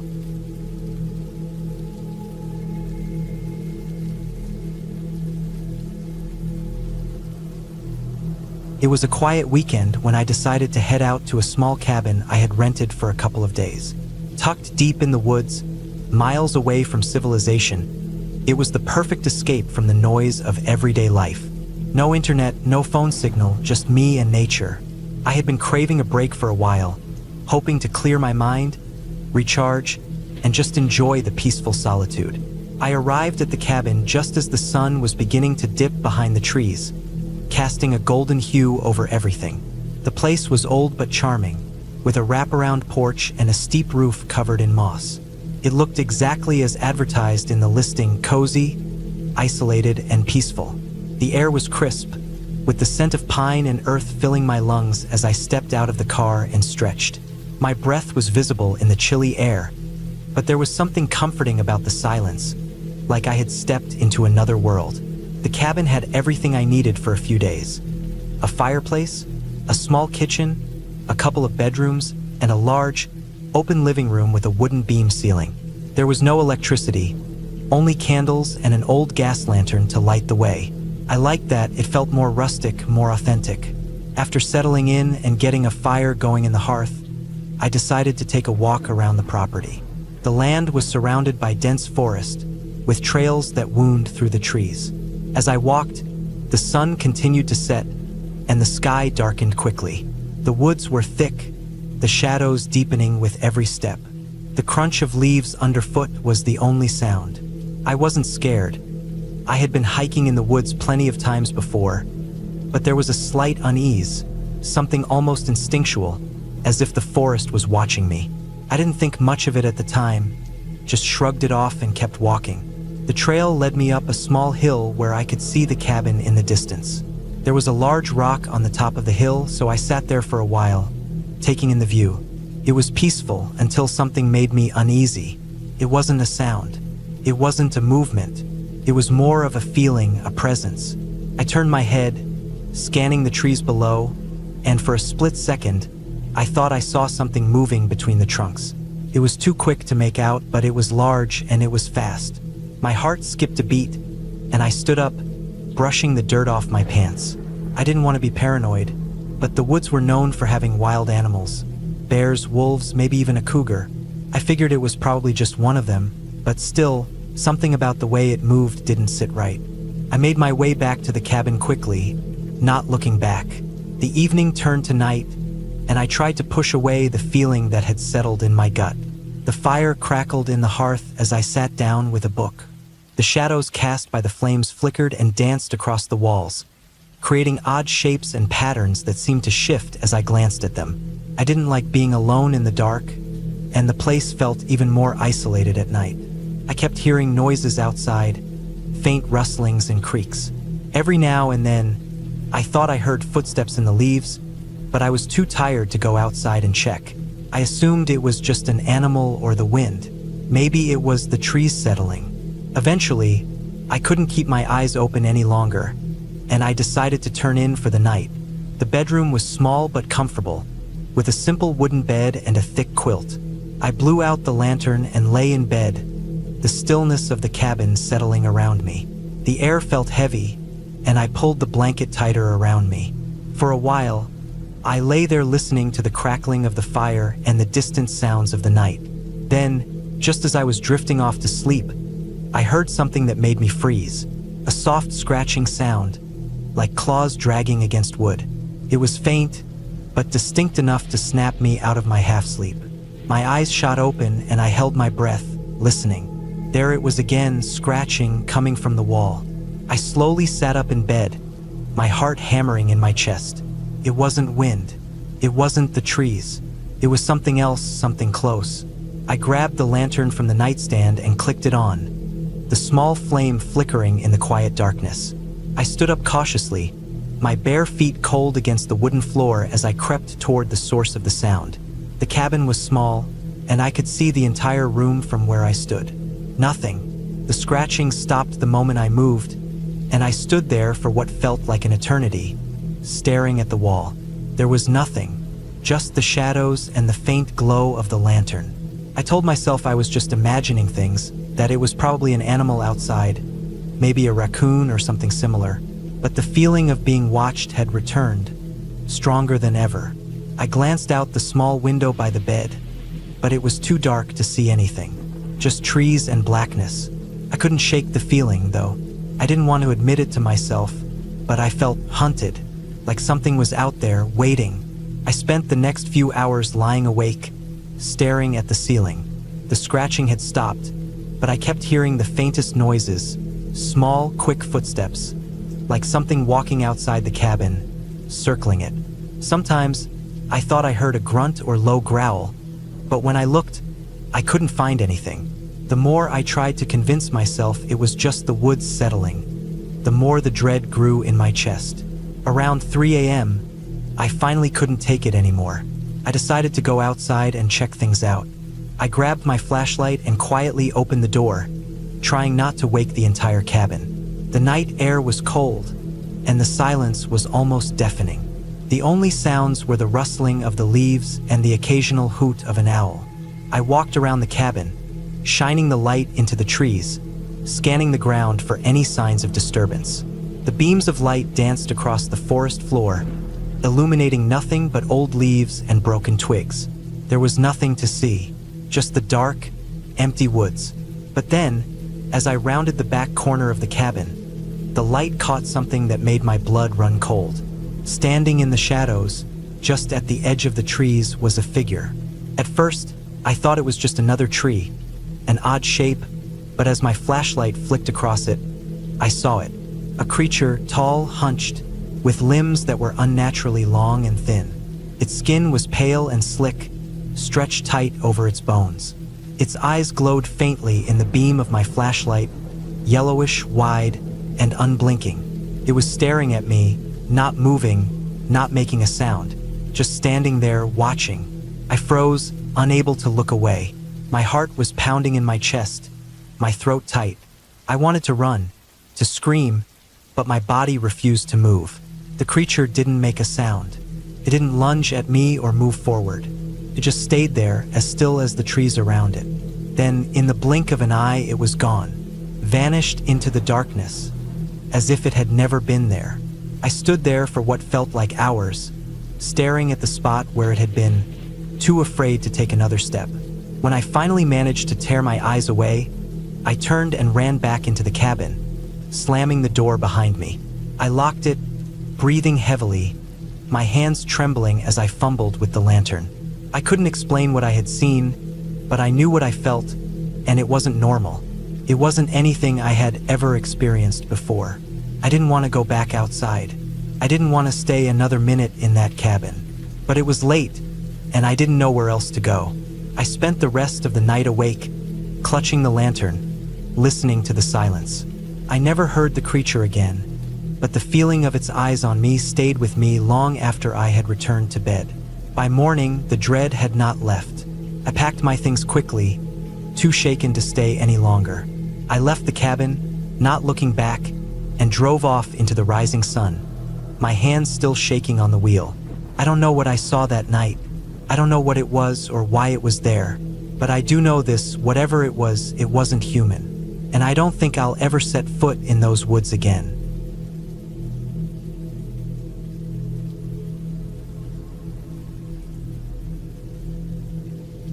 I stepped out of my truck and slammed the door shut. The air felt crisp, almost cold enough to bite, but I wasn't bothered by it.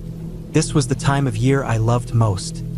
The leaves had just started turning, and the cool breeze had that faint smell of pine. I hadn't been up to the cabin in a few months, and it felt good to be back. It was quiet here, far enough from the world that you didn't have to worry about people or anything else. The kind of peace that settles into your bones and reminds you of why you need a place like this. The hunting cabin sat on a small piece of land, surrounded by dense woods.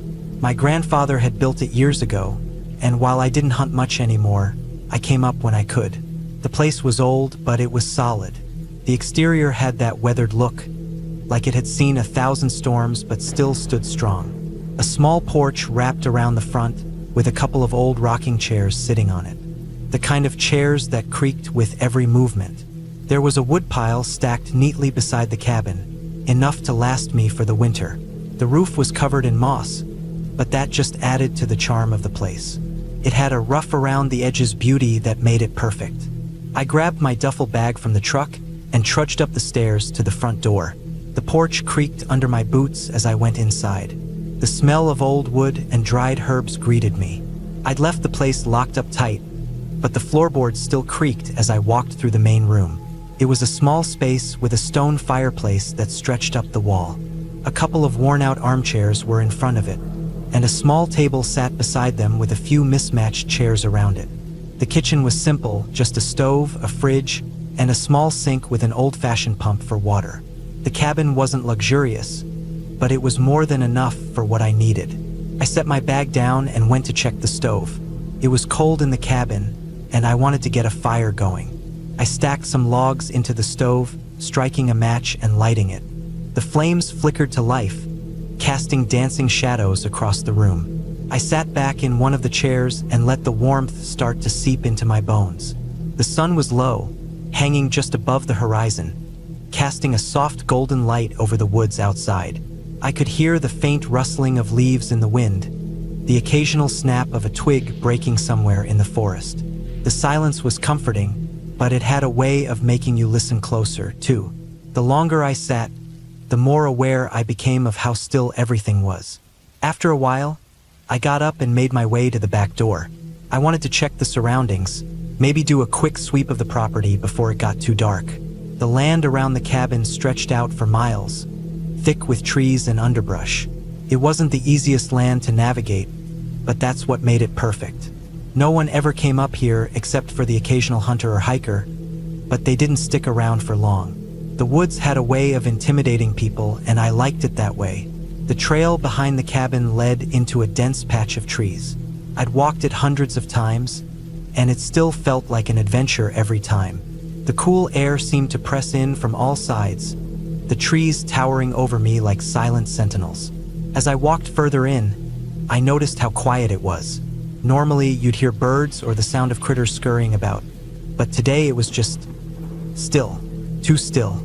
I paused for a moment, looking around. There was nothing out of the ordinary, but something about the silence made my skin crawl. I shook it off and kept walking. There wasn't any reason to get worked up. It was just my mind playing tricks. I made it to the edge of the clearing where the woods thinned out a bit, and I turned around, heading back toward the cabin. That's when I heard it. A rustling noise, soft at first, like something brushing against the ground. Then it was louder, closer. My heart rate quickened. I stopped, holding my breath and straining my ears. There was no breeze, nothing that would explain the sound. The noise was coming from the direction of the trees, somewhere off to the left. I couldn't see anything, just the darkening forest, the shadows stretching long in the fading light. The rustling stopped. I stood still for a few more seconds, waiting. Nothing. I turned back and made my way to the cabin quickly, not looking over my shoulder. My mind raced, trying to explain what I had just heard. Maybe it was a deer or a bear or some other animal, but the sound was wrong, too deliberate, too careful. I got inside and locked the door behind me, but the unease didn't go away. The fire was still crackling in the stove, but it didn't seem to give off as much warmth anymore. I sat back in the chair, trying to focus on the flames, but all I could think about was that sound. Kept replaying in my head, like a loop I couldn't break. I decided to go to bed early that night. There wasn't much else to do. I made sure everything was secured, pulled the blankets over me, and tried to ignore the nagging feeling in the pit of my stomach. But the longer I lay there, the more alert I became. The wind picked up outside, rattling the windows. I stared at the ceiling, listening to the world outside. At first, it sounded like just the wind, but then I heard something else. A faint scraping noise, like something moving along the cabin's walls. It was too soft to be an animal, too rhythmic. My pulse spiked again, and I sat up in bed, straining to hear. The scraping continued for several more seconds. It wasn't loud, but it was unmistakable. I got out of bed slowly, grabbing the flashlight from the table. The cabin was pitch dark, and my footsteps echoed as I made my way to the window. I pulled the curtain aside just a bit, peering out into the yard. Nothing. The trees stood still, the dark silhouettes blending into the night sky. The porch was empty, the rocking chairs unmoved. I checked the back door and the windows, making sure they were all still locked. Everything was in its place, but that strange feeling of being watched lingered. Couldn't shake it. I locked myself in my room again, clutching the flashlight. I didn't sleep at all that night. The next morning, I woke up with a stiff neck and an empty feeling in my stomach. I couldn't get rid of the unease that had settled over me the night before. I went outside to check the land, hoping to clear my head. The sun was up now, but the woods were still unnervingly quiet. The birds hadn't started chirping, and the only sounds I could hear were my footsteps crunching through the dry leaves. I walked around the perimeter of the cabin, inspecting the ground for any signs of something out of place. There were no tracks, no broken branches, no signs of anything unusual. Everything seemed fine, but it didn't feel fine.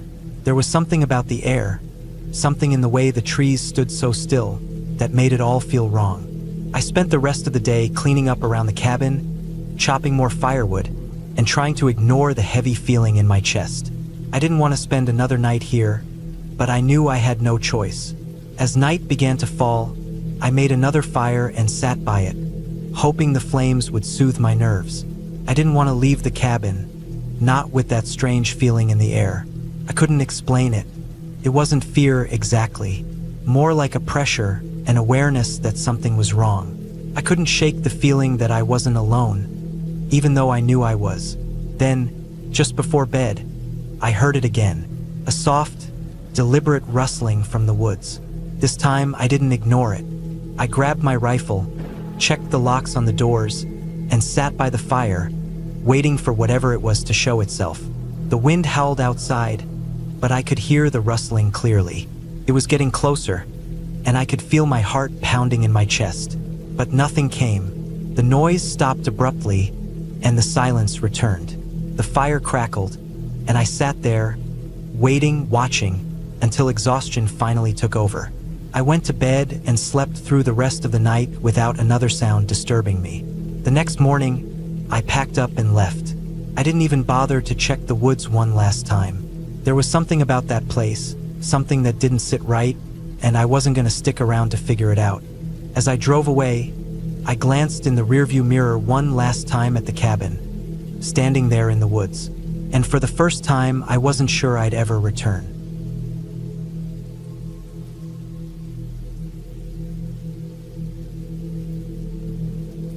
It was a typical weekend trip with a couple of friends to a remote cabin in the woods. The kind of place where you go to get away from everything, clear your mind, and escape the stress of daily life.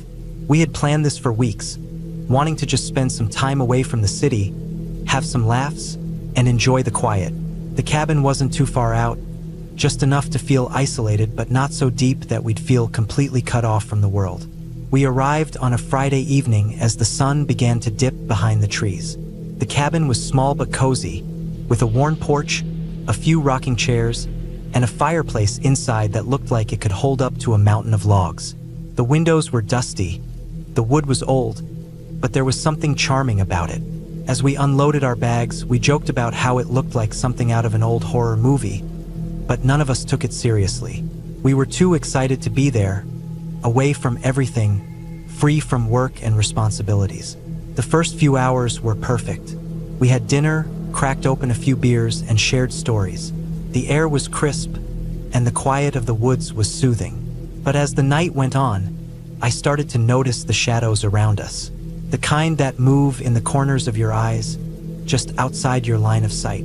I told myself it was nothing, just the way the light flickered through the trees. By around midnight, we decided to call it a night.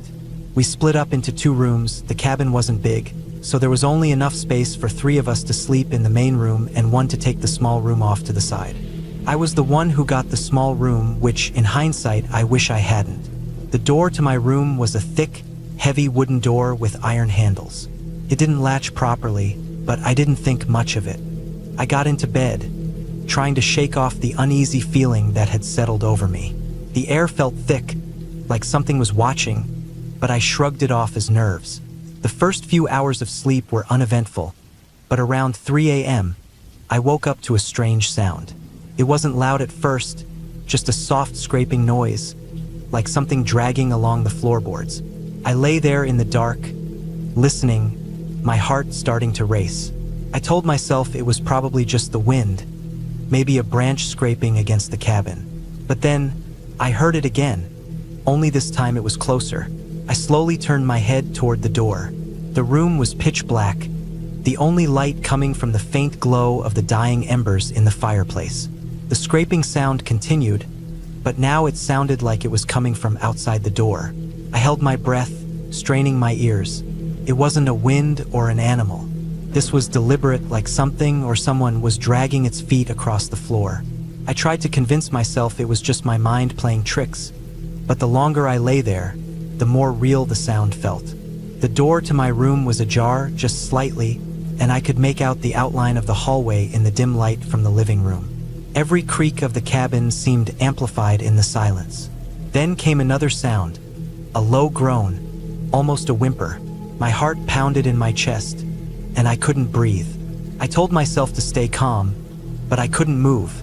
I was paralyzed with fear, unable to get up or call out. The groaning sound grew louder, followed by a scraping that was now unmistakably closer to the door. It was too close. I finally forced myself to sit up in bed, my legs feeling weak as I swung them over the side. I could hear the thing breathing now, shallow, ragged breaths that made my stomach turn. The door was still ajar, and I could barely make out the outline of the figure standing just outside. The moonlight streamed through the windows, but it didn't reach far enough to reveal what was on the other side of the door. I slowly stood up, my knees shaking, and moved toward the door. Every instinct in me told me to run, to get out of the cabin, but I didn't. I reached for the door handle, my hand trembling. I opened the door slowly, and what I saw stopped me cold. There, just outside the door, was something I can only describe as wrong. It was tall, unnaturally so, with long, gangly limbs that bent at odd angles. The skin was pale, almost translucent, stretched tightly over its bones. It was hunched over, its back arched like a creature trying to crawl, but its limbs seemed too long to support its weight properly. The head was too large for its body, with wide, dark eyes that glowed faintly in the dark. Its mouth hung open, the edges curled upward in a grotesque grin, but it wasn't smiling. I froze, staring at it for what felt like an eternity. The creature didn't move, didn't even seem to notice me standing there, but I could feel its presence, like it was watching me, studying me. I couldn't breathe, couldn't make a sound. Then, the thing's head tilted slightly, like it was trying to get a better look at me. The next sound that came from it was a low, guttural noise, almost like a growl, but with a strange, raspy quality, like it was struggling to speak. I snapped out of my trance and backed away, my heart racing. I didn't know what it was, but I knew I had to get out of there. I turned and ran, not thinking about anything except getting away from that thing. My legs felt like jelly as I sprinted down the hallway, my breath coming in short, panicked gasps.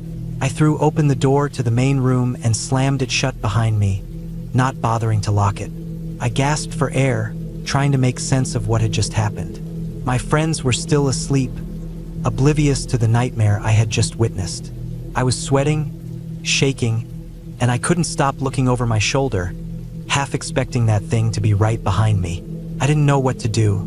The rational part of my mind told me to wake everyone up, to leave the cabin and head back to the car, but I couldn't move. I sat on the floor, my back against the door, listening for any sound from the hallway. There was nothing. I stayed there for what felt like hours, waiting for something, anything to happen. The night was eerily quiet, the only sound coming from the occasional crackle of the fire, but no more scraping, no more breathing. Eventually, I must have dozed off, because when I woke up, the sun was just starting to rise. I cautiously got up and checked the hallway. There was no sign of the creature, no strange noises. It was as if nothing had happened. But I knew what I had seen. I wasn't crazy. I had seen that thing, and I couldn't shake the feeling that it was still out there, watching the cabin. I didn't tell my friends at first. I didn't know how to explain what had happened, how to make them understand. But I didn't sleep much the rest of the weekend, and every time I heard a sound, I was convinced it was the creature returning. We stayed in the cabin for 2 more days, but I couldn't relax, couldn't shake the feeling of being watched. When we finally left, I felt a sense of relief, like I had been holding my breath for days. But as we drove away, I glanced out the window, half expecting to see that creature standing at the edge of the woods, watching us leave. But there was nothing. To this day, I don't know what that thing was. I don't know if it was some kind of animal or something else entirely, but I do know this. I'll never go back to that cabin, and I'll never forget what I saw that night.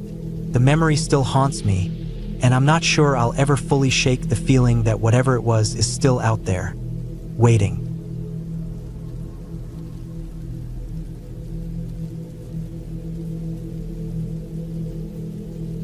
I woke up in the middle of the night to a sound that sent a chill down my spine. It was the unmistakable sound of footsteps crunching on the dried leaves outside the cabin. I didn't think much of it at first, assuming it was just some animal wandering through the woods. But then the footsteps stopped. Dead silence followed, stretching out for what seemed like forever. I tried to calm my breathing, listening carefully, waiting for any sound to break the stillness. The wind had died down, and all that remained was the occasional rustle of branches swaying lazily in the cold night air. But those footsteps weren't just any random animal. They had a deliberate pace, a steady rhythm like someone walking purposefully. The silence was unnatural. It felt heavy, like the whole world had frozen, holding its breath. I slid out of bed quietly, careful not to wake my friends who were staying in the cabin with me. The small wood cabin was tucked deep in the forest, far away from any nearby town. We'd come up for a weekend getaway, a break from the busy world, to enjoy nature and get some rest. The place was peaceful during the day, but as night settled in, the woods around it took on a darker, more unsettling atmosphere. The floor creaked beneath me as I tiptoed over to the window and peered out. The faint moonlight barely illuminated the thick woods surrounding the cabin. I couldn't see anything, not even the outline of a tree. The place was shrouded in complete darkness, but the footsteps were still in my mind, replaying over and over. They weren't the random steps of a deer or a raccoon. I grabbed the flashlight from the bedside table and flicked it on. The beam of light sliced through the dark, its weak glow barely reaching the edge of the porch. I wanted to go outside, but something told me not to. I hesitated, my breath caught in my throat. The hair on the back of my neck stood up, and I felt a coldness that wasn't just from the night air. I stayed at the window, trying to listen for any sign of movement. I heard nothing, but that's when it happened. A thud, a heavy thud right on the porch, followed by a low, guttural sound, a groan. It wasn't the kind of noise an animal makes. It sounded human, but there was something wrong with it, something off. I froze. My mind raced. That wasn't an animal. Couldn't have been. I had heard enough of the sounds the wildlife around here made to recognize them. This was something else, something far worse. I felt like I was being watched. The thud came again, this time accompanied by a low scraping noise, as if something was dragging itself along the ground. I couldn't take it anymore. I turned around, slowly walking back to my bed and shaking my friends awake. The others stirred, groggily sitting up, clearly irritated that I'd woken them. I tried to explain what I had heard, but I could see it in their eyes. They thought I was just being paranoid, that maybe it was just a bear or some other animal. But I couldn't shake the feeling that something was wrong. One of them, Nick, got up and went to the window, peering out into the dark forest. His face paled as he looked back at me. "There's something out there," he said, his voice barely a whisper. I grabbed the flashlight again, this time holding it in front of me like a shield. We all stood together in silence, listening intently, the heavy breathing of my friends the only sound breaking the stillness. Then we heard it again, the scraping, the dragging sound. Closer now. I turned toward the door. Every instinct screamed at me to stay inside, to lock the door and pretend I hadn't heard anything. But curiosity got the best of me. I stepped closer to the door, peeking through the crack to see if I could make out any shape in the darkness. My heart pounded in my chest, and my palms were slick with sweat. Whatever was outside, it wasn't just an animal. I could see a shadow moving in the corner of the porch, just beyond the reach of the flashlight's beam. At first, I thought it was just the wind moving the branches. But no, this was different. It was too solid, too real. And then it moved again, closer this time. I could see the shape more clearly now. Someone was standing there, a figure hunched over, almost crouching. Its limbs were twisted, bent at odd angles, like it wasn't meant to be walking like a human. Its head was low, and its face, I couldn't see it fully, but there was something wrong with its shape. Its eyes, glowing faintly in the dark, shone with a strange, eerie light. The figure turned, and I saw the glint of something sharp, a flash of white. My blood ran cold. The thing wasn't human. It looked like a person, but its movements were all wrong. It was almost as if it was imitating a human, like it was trying to mimic us, but failing miserably. I grabbed Nick's arm, pulling him back from the window. "We need to leave," I said, my voice barely a whisper. The others were still frozen in place, too scared to move. I could feel my legs shaking beneath me. I don't know how long we stood there, but it felt like an eternity. Then the creature made a sound. Not a growl, not a snarl. It was almost like a choked laugh. It echoed through the stillness of the night, sending another chill down my spine. My blood ran cold as I realized this thing wasn't just mimicking us. It knew we were in there. It wanted us to know it was there. I didn't wait to find out what it would do next. I bolted for the door, throwing it open and running into the woods. The others followed, though some were slower than others, still too terrified to fully comprehend what was happening. We ran for what felt like miles, my heart pounding in my ears.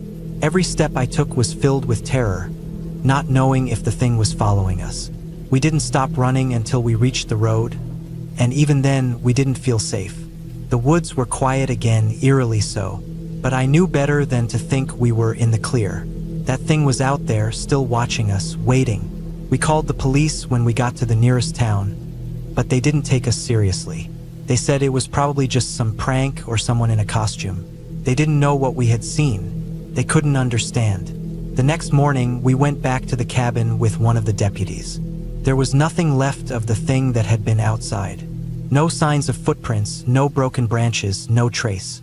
The only thing we found was a single set of tracks near the porch. Human tracks, but the stride was off. It was almost like it was dragging one leg behind it. And when the deputy looked closer, he swore the prints weren't normal. The toes seemed stretched out longer than they should have been. We left the cabin shortly after, and I've never gone back. Whatever that thing was, I know it wasn't human. I don't know if it was something else, something old, something that hides in the woods. But I know one thing for sure. It wasn't something I ever want to see again. The woods are quiet now, but every time I drive past that area, I can't help but glance toward the trees, half expecting to see that figure standing there, watching. I don't think I'll ever be able to forget the way those eyes glowed in the dark, or the way it moved, like it wasn't quite right. And I'll never understand what it wanted with us. But I do know this: I was lucky to escape. Some things in the woods are best left alone.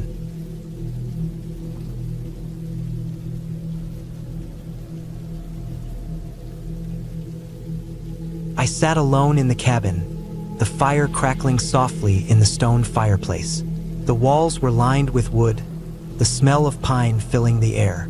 It was peaceful at first, the kind of quiet that made everything feel safe, like nothing could hurt you.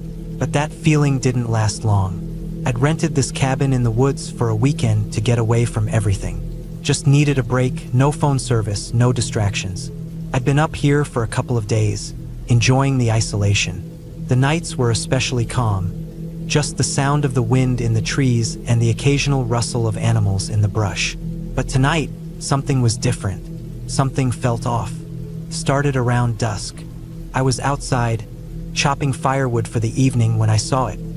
Something moving in the trees just beyond the clearing. At first, I thought it was a deer, maybe a fox, just a shadow in the fading light. But it didn't move like any animal I knew. It was too low to the ground, almost like it was crouching or crawling.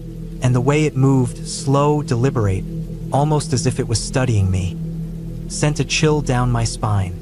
I stopped what I was doing and stared, trying to make sense of what I was seeing. The creature was the size of a dog, but it didn't look like any dog I'd ever seen. Its body was too long, too twisted, like it didn't belong in this world. The fur, if you could even call it fur, was patchy, and there was something wrong with its legs. They were bent in unnatural angles, almost like they were joints from a different species, too flexible and strange. It had a head that seemed too big for its body, with ears that stuck out like they didn't fit properly. And its eyes, they were the worst part. Big, yellow, and full of an unsettling intelligence. like it knew exactly what I was thinking, what I was feeling. Couldn't look away. The creature stayed still for a moment, just watching me. I tried to calm myself, telling myself it was just a wild animal. Maybe a wolf, maybe a coyote. But deep down, I knew that wasn't true. This thing was different. I took a step back, moving slowly toward the cabin, not wanting to make any sudden moves. The last thing I wanted was to make it feel threatened. As I turned to walk back to the door, I heard it low, almost a growl, but not quite. More like a rumble, coming from deep in its chest. My heart started pounding. I was alone out here, miles from the nearest neighbor. There was no one to help me if this thing decided to make a move. I reached the cabin door and slammed it shut behind me, my breath coming in short, ragged bursts. I tried to steady myself. I needed to stay calm, think clearly. I looked out through the window, half expecting to see it outside, but the clearing was empty. The trees were still. Nothing moved. I couldn't shake the feeling that it was still out there, though. Watching. I spent the next hour pacing around the cabin, peeking through the curtains every few minutes, half expecting to see it lurking just out of sight. But the woods outside remained dark and still. The wind picked up a little, and I tried to convince myself that the whole thing was just my imagination. Maybe I'd been staring at shadows too long. Maybe I'd been alone for too long and my mind was playing tricks on me. But then came the sound, a scratching like claws on wood. At first, I thought it was just the wind, but then it came again, closer this time, right outside the door. My heart stopped. The sound wasn't just a random noise. It was deliberate. It was something trying to get in. I froze, listening. The scratching continued, slow and steady, moving around the cabin, from the back door to the front. I backed away from the window, my mind racing. The creature was out there and it was trying to get in. It wasn't just curious anymore. It was hunting. I grabbed the closest thing I could find, a heavy iron fire poker, and made my way to the back door, my hands trembling. I could hear it now, moving along the side of the cabin, its claws dragging against the wood. It was so quiet, so patient, like it was savoring the moment. I held my breath, waiting for it to stop, for it to move on. But it didn't. Came closer. I moved to the other window, hoping for a better view, but I couldn't see anything. The night was too dark, the shadows too thick. I tried to stay as still as possible, hoping it wouldn't know I was there. The creature was too smart, too aware of me. I could feel it watching me through the walls, through the windows. It was everywhere. Then the scratching stopped. For a moment, there was nothing but silence. The kind of silence that made my skin crawl. I didn't know if the creature had given up or if it was just waiting for me to make a mistake. I didn't dare move. I just waited. The silence stretched on for what felt like an eternity. Every minute felt like an hour. But then, just when I thought I might collapse from the tension, I heard it again. This time, it wasn't scratching. It was a sound I'll never forget. Scraping. The kind of sound you hear when something is dragging itself across the ground. It was moving around the cabin, its claws scraping against the dirt and rocks, getting closer to the door again. I wasn't sure how much longer I could stay in that cabin. Every instinct in my body was screaming at me to leave, to run, but I knew that wouldn't help. There was nowhere to run. I was trapped. Suddenly, a loud thud sounded against the back of the cabin, followed by another and then a third. The thing had jumped up onto the porch, and now it was trying to break in. My heart pounded in my chest as I heard the creature's breath grow louder, more labored, like it was exerting all its strength just to get to me. I gripped the fire poker tighter, my knuckles white, and waited. I didn't know what else to do. I had no weapon, no way of defending myself against something like this. All I had was my wits and whatever strength I could summon in this terrifying moment. The door rattled as something large and heavy slammed against it from the outside. The entire cabin shook. I staggered back, nearly falling. As I tried to find something to barricade the door with, the creature was relentless.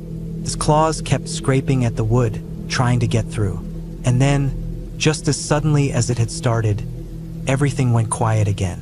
I stood there for what seemed like an eternity, not daring to breathe. Every muscle in my body was frozen in place. But nothing happened. No more scratching, no more thuds, no more scraping. The cabin was still. I waited and waited. Finally, I gathered the courage to move. Slowly, I crept toward the door, trying to be as quiet as possible. I glanced through the peephole, half expecting to see the creature's yellow eyes staring back at me. But there was nothing. I slowly opened the door, my heart racing, ready to slam it shut at the slightest sign of movement. But when I stepped outside, there was nothing. The clearing was empty. The trees were still. It was like nothing had happened. I stood there for a long time, trying to make sense of what I just experienced. Had it been real? Had I imagined it all? The scratching, the scraping, the heavy breathing. It felt so real. But now, in the calm of the night, everything seemed peaceful again. I stayed up for the rest of the night, watching the door, waiting for the creature to come back. But it never did. The next morning, I packed up and left.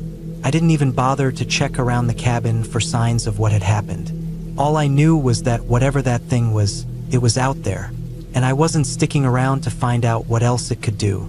I never told anyone about that night. Who would believe me? No one would understand. But I know what I saw, and I know what I heard. I also know one thing for sure. I'll never go back to that cabin again.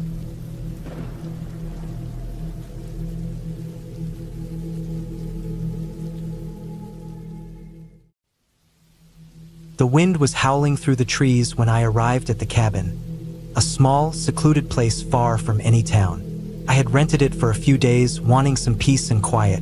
The cabin was tucked deep in the forest, nestled between two tall ridges, with only a narrow, overgrown road leading to it.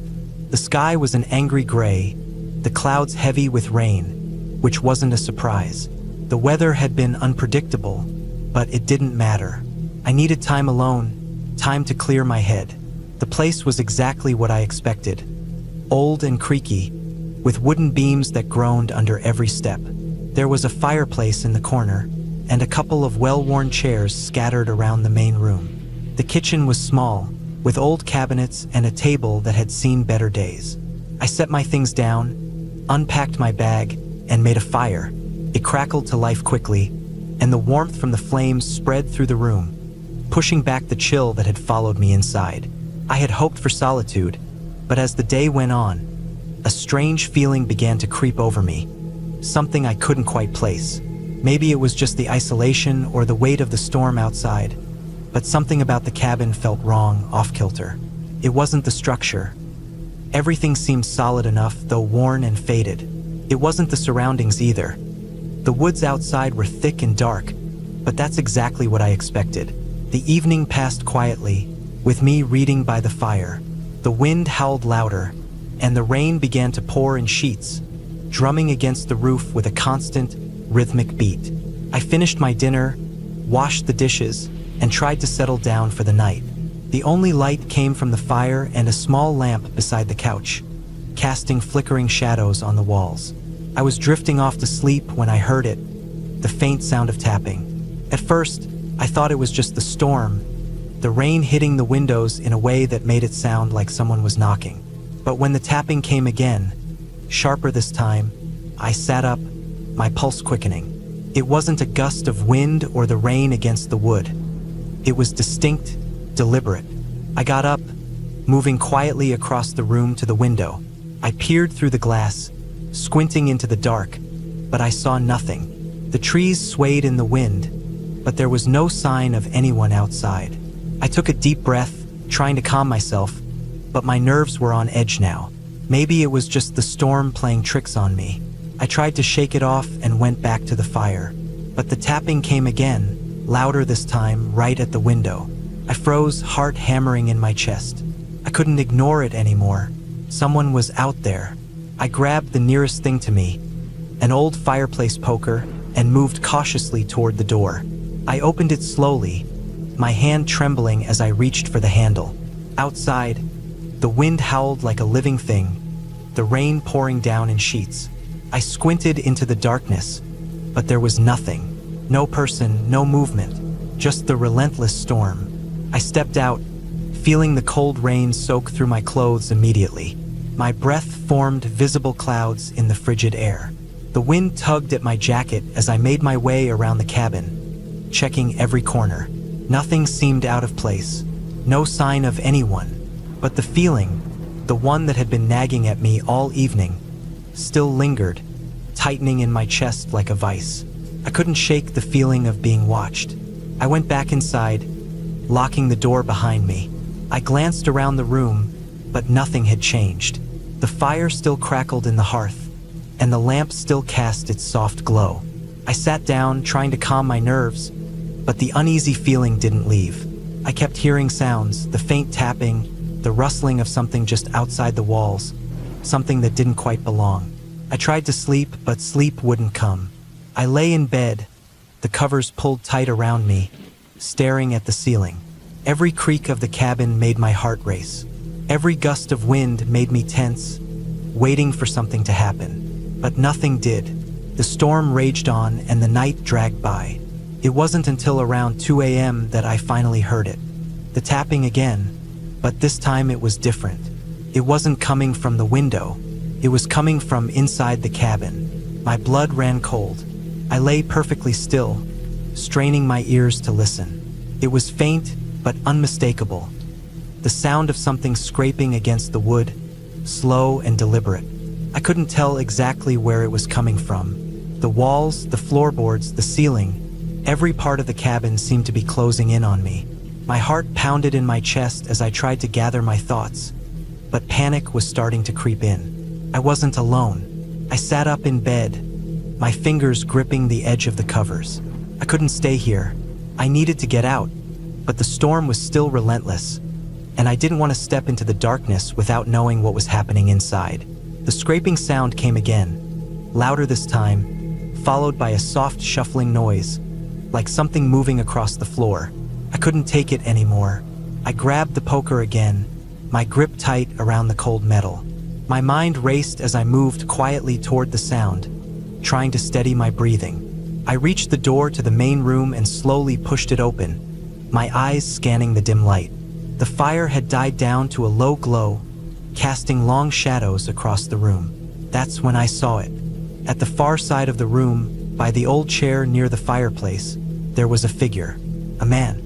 He was standing perfectly still just outside the firelight, his back to me. My blood froze.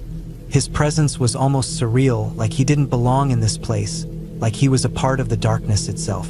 I couldn't make out his features clearly. He was wearing a dark jacket, his hands at his sides. His hair was wild, like he had been out in the storm for a long time, and his clothes were torn, as if he had been crawling through the woods.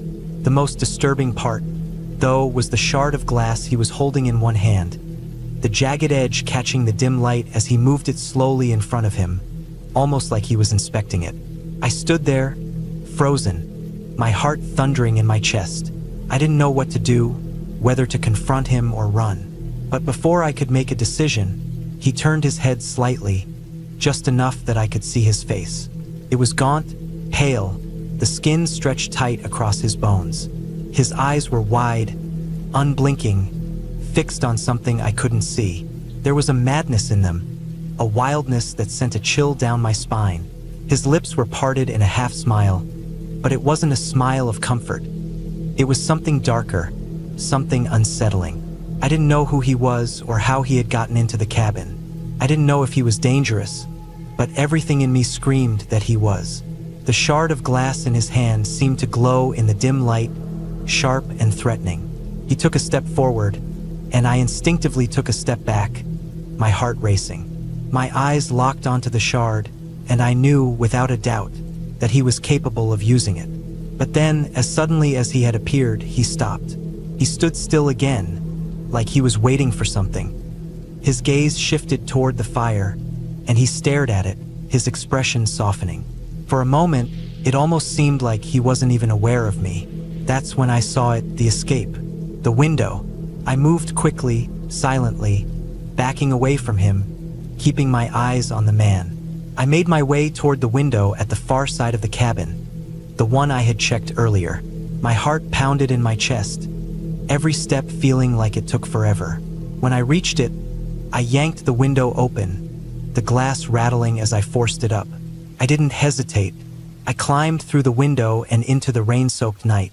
The storm was fierce, the wind howling like a beast, but I didn't care. I ran through the mud, the rain stinging my face, my heart pounding in my chest. The woods around me seemed alive, the trees bending under the wind, but I didn't stop. I didn't look back. I didn't stop running until I reached the road, where a car was coming toward me, its headlights cutting through the dark. I flagged it down, and the driver pulled over, looking at me with concern. I didn't explain. I didn't need to. They gave me a ride to the nearest town, and I didn't return to that cabin. I don't know what happened to that man, or why he was there. I don't know if he was lost, or if he was something more dangerous, but I'll never forget his eyes. The way he stood there, holding that shard of glass, watching me like he was waiting for me to make the first move. I never went back to the cabin, and I never want to.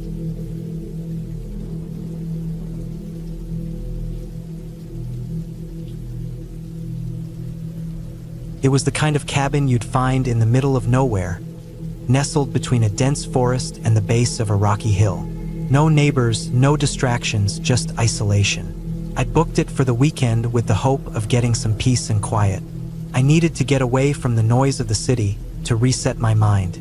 So, when I arrived and saw the small wooden cabin surrounded by nothing but trees, it felt like the perfect place to unwind. The first evening was calm. I spent my time setting up, unpacking my bags, and getting the fire going in the hearth. It was late autumn, and the chill was starting to creep in. The wind howled outside, but inside the cabin, the warmth from the fire felt good.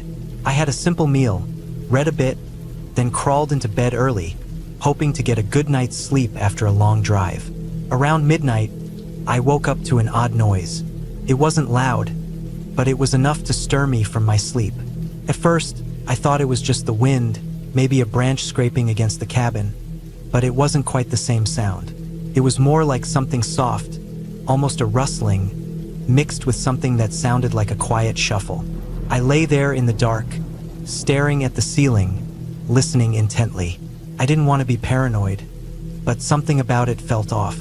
I tried to shake it off and went back to sleep. The next day, I went out for a short hike around the area. The woods were beautiful, thick with pine trees, the ground covered in a blanket of orange and yellow leaves. It was peaceful, the kind of silence you can only get when you're far away from people. But as I walked, I couldn't shake the nagging feeling that I wasn't alone. Every now and then, I thought I saw movement out of the corner of my eye, like something small darting between trees. But when I stopped and looked, there was nothing there. I brushed it off as my mind playing tricks on me, maybe from being so used to the city's constant noise. Still, I couldn't ignore the unsettling feeling that stuck with me. It was late afternoon when I made my way back to the cabin, and the sun was beginning to set, casting long shadows across the forest floor. That evening, I went to bed a little earlier than usual, hoping I'd sleep better. But around midnight again, I was jolted awake by the same odd sound. This time, it was closer, and it was definitely not the wind. It sounded like something was moving around outside. I got out of bed slowly, careful not to make a sound, and tiptoed over to the window. The moonlight filtered through the trees, casting pale, ghostly shadows across the ground. I peered into the dark woods, but I couldn't see anything. I tried to rationalize it. Maybe it was a deer or some other animal out there. But then I heard it again. A soft, shuffling noise, and this time it was coming from just outside the cabin. My heart raced. I couldn't tell if it was a person or an animal, but whatever it was moving around too deliberately. The quiet scraping sound I heard earlier was back. I stayed frozen in my spot, unsure of what to do. I grabbed the flashlight on my nightstand and quietly walked over to the door, pressing my ear to the wood. The sound was getting closer, like something was circling the cabin, slowly. I couldn't hear footsteps, just the soft shuffle, like dragging.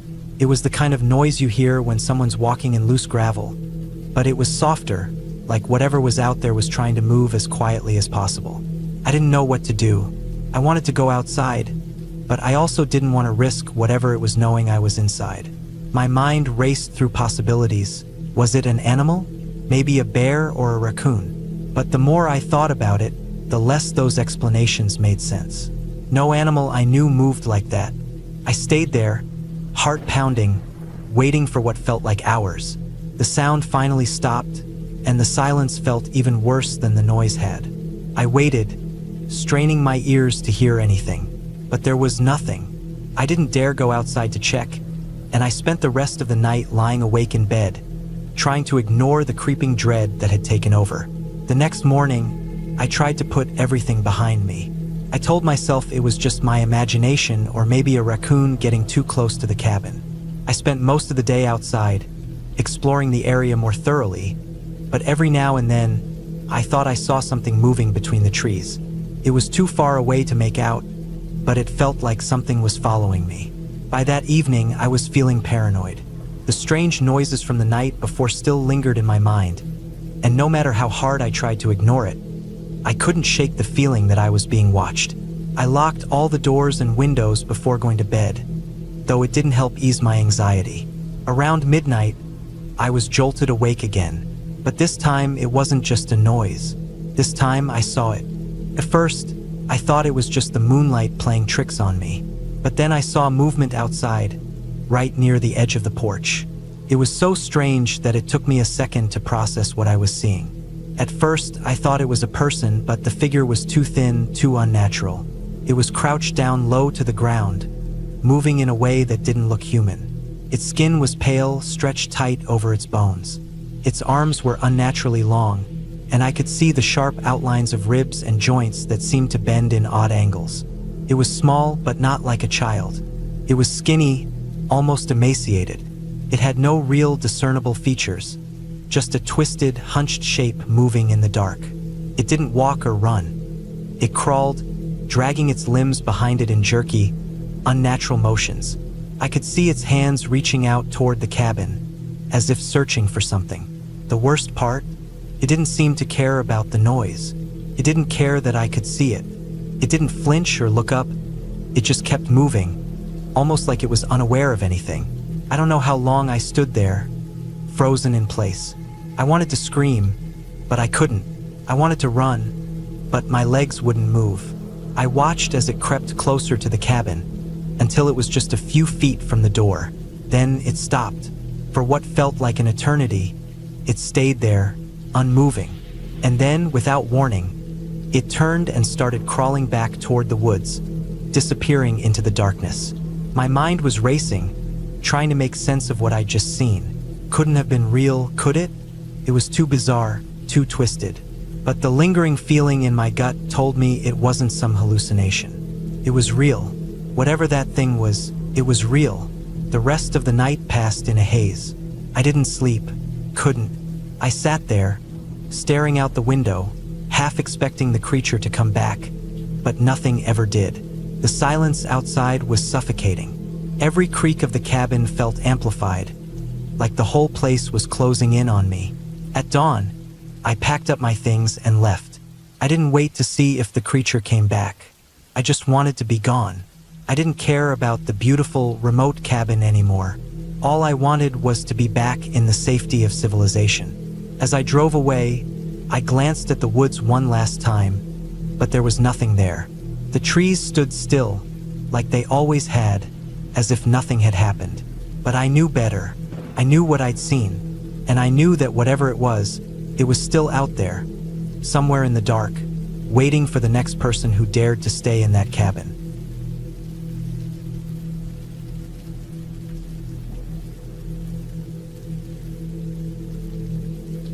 It was the kind of night that felt like it was never going to end. The air outside had a chill to it, though it wasn't too cold, just enough to make me pull my jacket tighter around me as I sat by the small fire pit in front of the cabin. I had rented the cabin for the weekend, wanting some time to clear my head and enjoy some solitude. There was something peaceful about being out here, far away from the noise of the city and the constant buzz of people. The sound of wind rustling through the trees and the occasional crackle of the fire was the only company I had.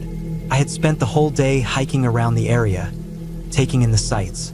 The cabin was isolated, tucked away in the woods, surrounded by towering pines. It felt like the kind of place where nothing could go wrong.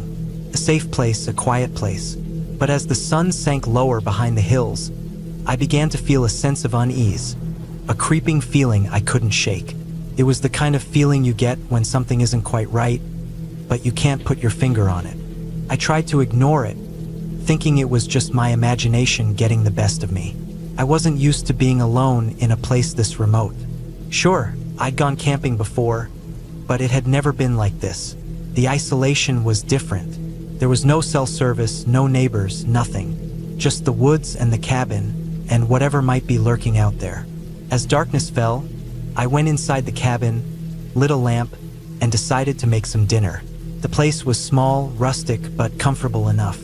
The fireplace crackled and popped, and the scent of wood smoke filled the air. I felt safe again, surrounded by the familiar sounds of the fire and the warmth it gave off. But that feeling didn't last long. I heard a sound. At first, I thought it was just the wind, but then I heard it again. Faint, distant, but unmistakable. It was the sound of something moving outside. I stood still, holding my breath, straining my ears. It was like the sound of footsteps crunching on the dry leaves and twigs of the forest floor. Too deliberate, too heavy to be a deer or any of the other animals I had seen earlier. No, this was something different. Someone different. My heart began to race, and a cold sweat formed on the back of my neck. I slowly walked to the window and peered out, but I couldn't see anything in the dark. The trees were too thick, the shadows too deep. Still, the feeling of being watched, of being hunted, was unbearable. I tried to tell myself that it was nothing, that it was just my mind playing tricks on me, but I couldn't shake the feeling that something was out there.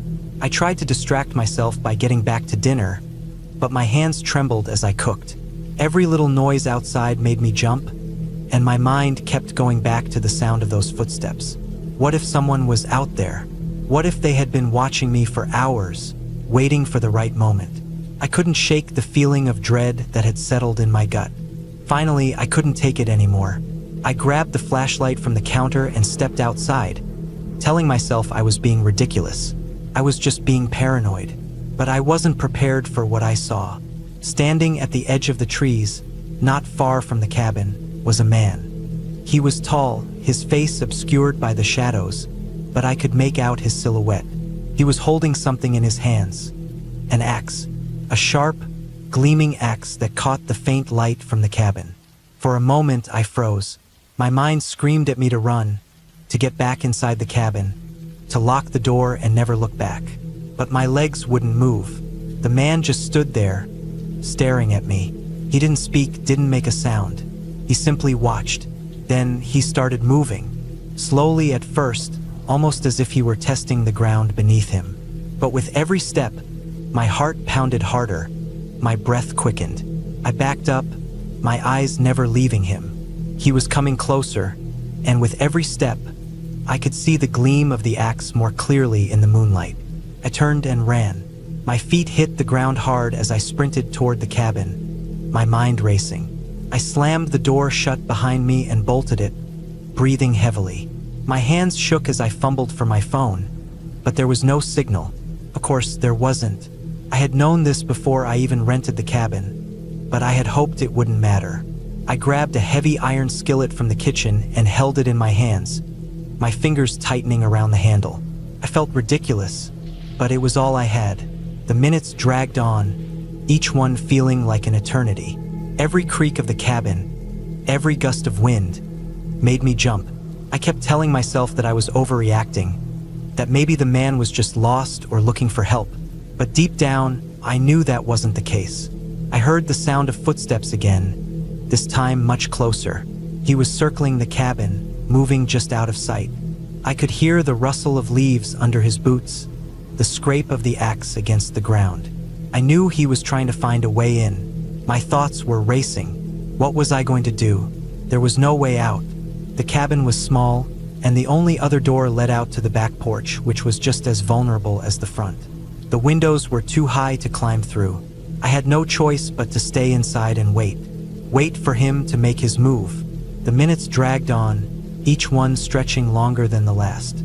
The man didn't make a sound. didn't give away his position, but I could feel him out there, moving around the cabin like a predator stalking its prey. Then there was a loud crash, a splintering of wood, followed by a deep, guttural grunt. The man had broken through the back door. I grabbed the skillet, my knuckles white against the handle. My heart was in my throat. I had no idea what I was going to do, but I couldn't just sit here and wait for him to get inside. I heard him moving inside the cabin now, his footsteps heavy, deliberate. He was close, too close. The door to the kitchen swung open, and I swung the skillet at him, hitting him square in the chest. He grunted in surprise, stumbling back. For a moment, I thought I had caught him off guard, but then he recovered, his eyes locking onto mine with a cold, crazed intensity. He raised the axe. I didn't hesitate. I dove to the side, narrowly avoiding the swing. The axe hit the floor with a loud thud, sending up a spray of splinters. I scrambled to my feet, heart racing, and grabbed the closest thing I could find, a kitchen chair. I swung it at him, knocking him off balance for just a second. That was all the time I needed. I ran for the door, tearing through the kitchen, barely hearing the man's enraged shouts behind me. I didn't look back. I just ran. I burst through the back door and out into the night, my breath coming in sharp, ragged gasps. The cold air burned my lungs, but I didn't care. I just had to get away. I could hear him behind me, his heavy footsteps pounding against the ground, but I didn't dare look back. I ran through the woods, the trees blurring past me as I pushed myself harder, faster. Eventually, I made it to the road. A car passed by, and I waved my arms frantically, screaming for help. The car stopped, and the driver rushed over to me, asking if I was okay. I could barely speak, my voice trembling as I explained what had happened. The man with the axe was never found. The police came, searched the area, but there was no sign of him. They said he was probably just a drifter or someone who had been hiding out in the woods. They never figured out his motive, but I knew he had come there with one purpose: to harm me. I never went back to that cabin. The memories of that night stayed with me, and every time I saw an axe, I would freeze, the terror of those moments rushing back. But I was lucky. I survived, and that was all that mattered.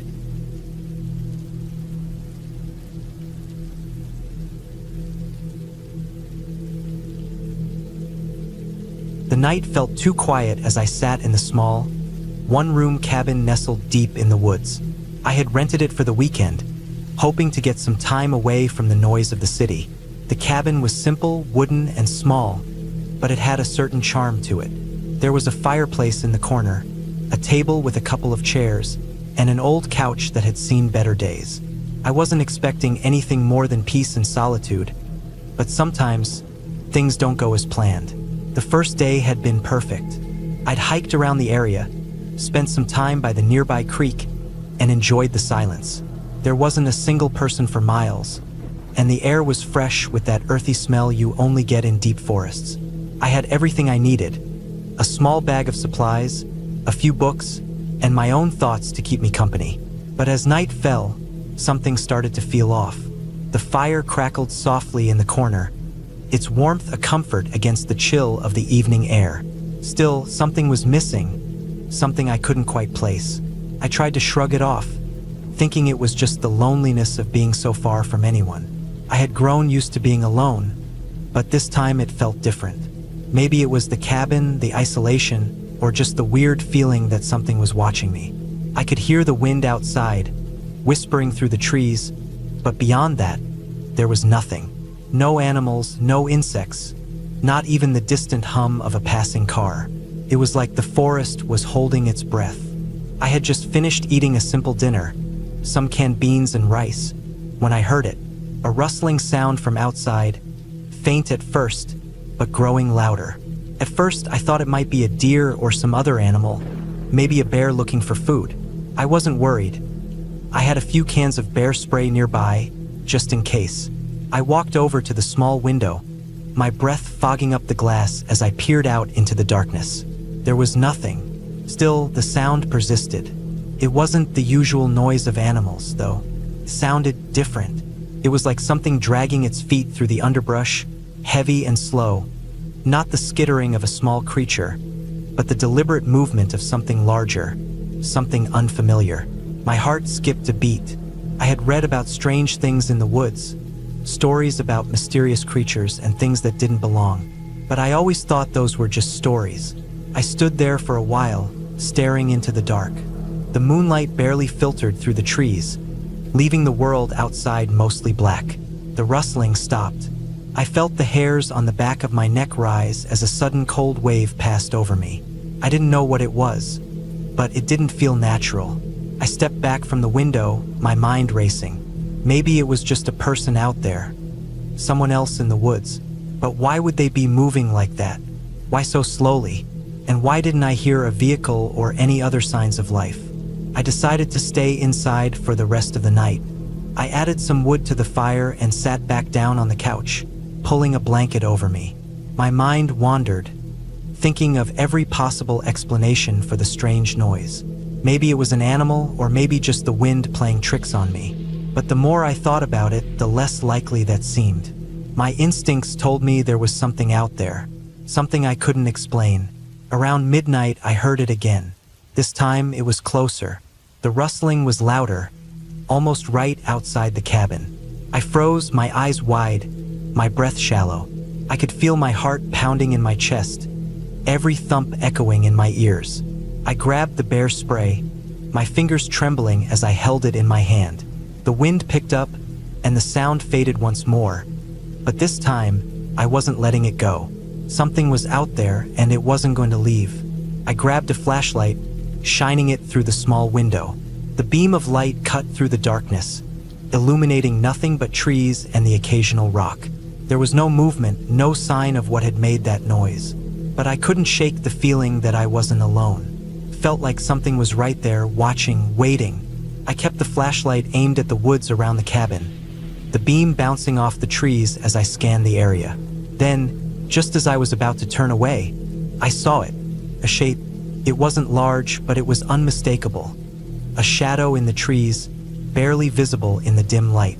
It was moving, but very slowly, almost crawling along the ground.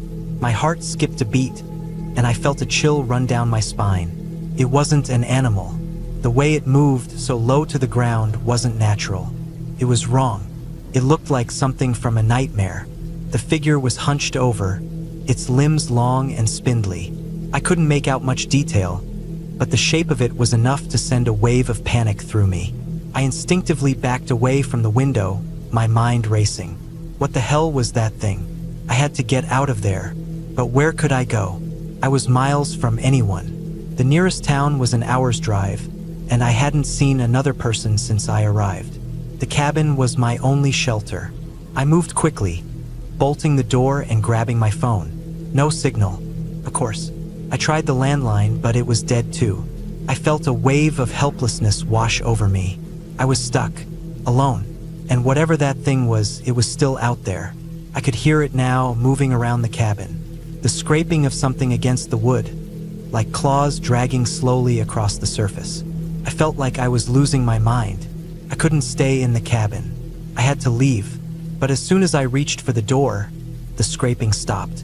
I froze, not daring to move. The silence stretched on for what felt like hours, but in reality, it was only a few minutes. I didn't know what to do. I couldn't go outside with whatever that thing was out there. I had no weapons, no way to defend myself. All I had was my instincts, and they were telling me to stay hidden. I slowly sat down on the couch, my back pressed against the wall, my legs trembling. I didn't know how long I sat there, but eventually, the noise outside stopped altogether. I couldn't hear anything. No scraping, no rustling, just the sound of my own breath. I thought about the flashlight, the figure in the woods. I thought about how I might have imagined it, how it could have been an animal or just the wind. But I knew it wasn't. I had seen it. Whatever it was real. I must have drifted off to sleep, because when I woke up, it was morning. The sun was just starting to peek through the trees, casting long shadows across the ground. I felt groggy and disoriented, but I knew I had to leave. I grabbed my bag, my coat, and headed for the door. I opened it slowly, out carefully, expecting to see something or someone waiting outside. But there was nothing, just the quiet woods, the chirping of birds, and the sound of the wind rustling through the leaves. I stepped outside, my heart still pounding in my chest. I didn't look back at the cabin, afraid of what I might see. I just kept walking as fast as I could until I reached the main road. It was then that I realized I had left my phone, my keys, everything behind. But I didn't care. I had to get out. I had to get away from that place. As I walked down the road, I saw the familiar shape of a passing car, and I flagged it down. The driver gave me a strange look, but I didn't care. I just needed to get to town. I needed to be around people, away from whatever was out there. When I finally made it back to the safety of the town, I took a deep breath and let it all sink in. What had I seen out there? What had been watching me? I didn't have answers, but I knew one thing for sure. I wasn't going back to that cabin. Not ever again. And as I sat in a small diner, sipping a cup of coffee, I overheard a conversation at the table next to me. A man was telling a story about a strange creature he had seen in the woods a few miles away. He described it as something with long, spindly legs, moving low to the ground. He said it had been following him for days. I didn't need to hear any more. I knew exactly what it was, and I knew I had narrowly escaped its grasp.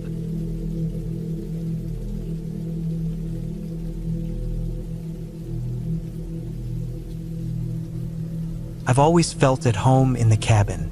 It's a small place, nestled deep in the woods, far enough from the nearest neighbor that the only sounds I hear are the wind through the trees and the occasional bird call. The cabin itself is a modest structure, built from thick logs that creak and groan when the temperature drops. There's a fireplace in the main room, which I've always found comforting, and a few windows that open up to the forest, giving me a perfect view of the wilderness surrounding me. It's the kind of place that makes you feel isolated, but in a way that lets you relax. I've had this cabin for a few years now. Most of the time, I come up here to get away from the noise of the world. Just me, the trees, and whatever animals happen to wander nearby. On this particular trip, I was spending the weekend alone. I hadn't planned for anything unusual, just wanted some peace and quiet to clear my head. I drove up Friday afternoon, just as the sun was starting to dip behind the trees. The drive was long but familiar, and as I pulled down the narrow dirt road that led to my cabin, I could already feel a sense of relief wash over me. I parked my truck next to the porch and grabbed my things. The air was cool and crisp, the kind of air that smells clean and earthy. After unloading everything, I locked the truck, grabbed my keys, and made my way inside. The first thing I did was light a fire. The hearth smelled a bit musty from disuse, but it wasn't long before the crackling warmth filled the room, and the smell of burning would replace the damp scent of the cabin. I made myself something to eat, sat down with a book, and just relaxed. The hours passed without incident. Outside, the forest settled into the deep quiet of night. It was the kind of stillness that felt comforting at first but slowly started to feel a little off. The wind had died down, and there were no sounds of animals. No rustling in the trees, no chirping insects, just silence. By 10:30, I was starting to feel a little uneasy. I couldn't shake the feeling that something was off, even though I couldn't put my finger on it. I tried to ignore it, telling myself it was just my mind playing tricks. The wind picked up again outside, and I could hear branches scraping against the roof. That was normal, I told myself. It had been like this before. Around midnight, I started hearing a sound that made the hairs on the back of my neck stand up. At first, I thought it was an animal, a bear or something larger moving through the trees. But it wasn't the usual sound of heavy paws dragging through the brush. This was more deliberate, a series of soft thuds, like someone was walking slowly across the ground. I froze, listening intently. The sound came from just outside, maybe a few yards from the cabin. I stood up from my chair, straining to hear.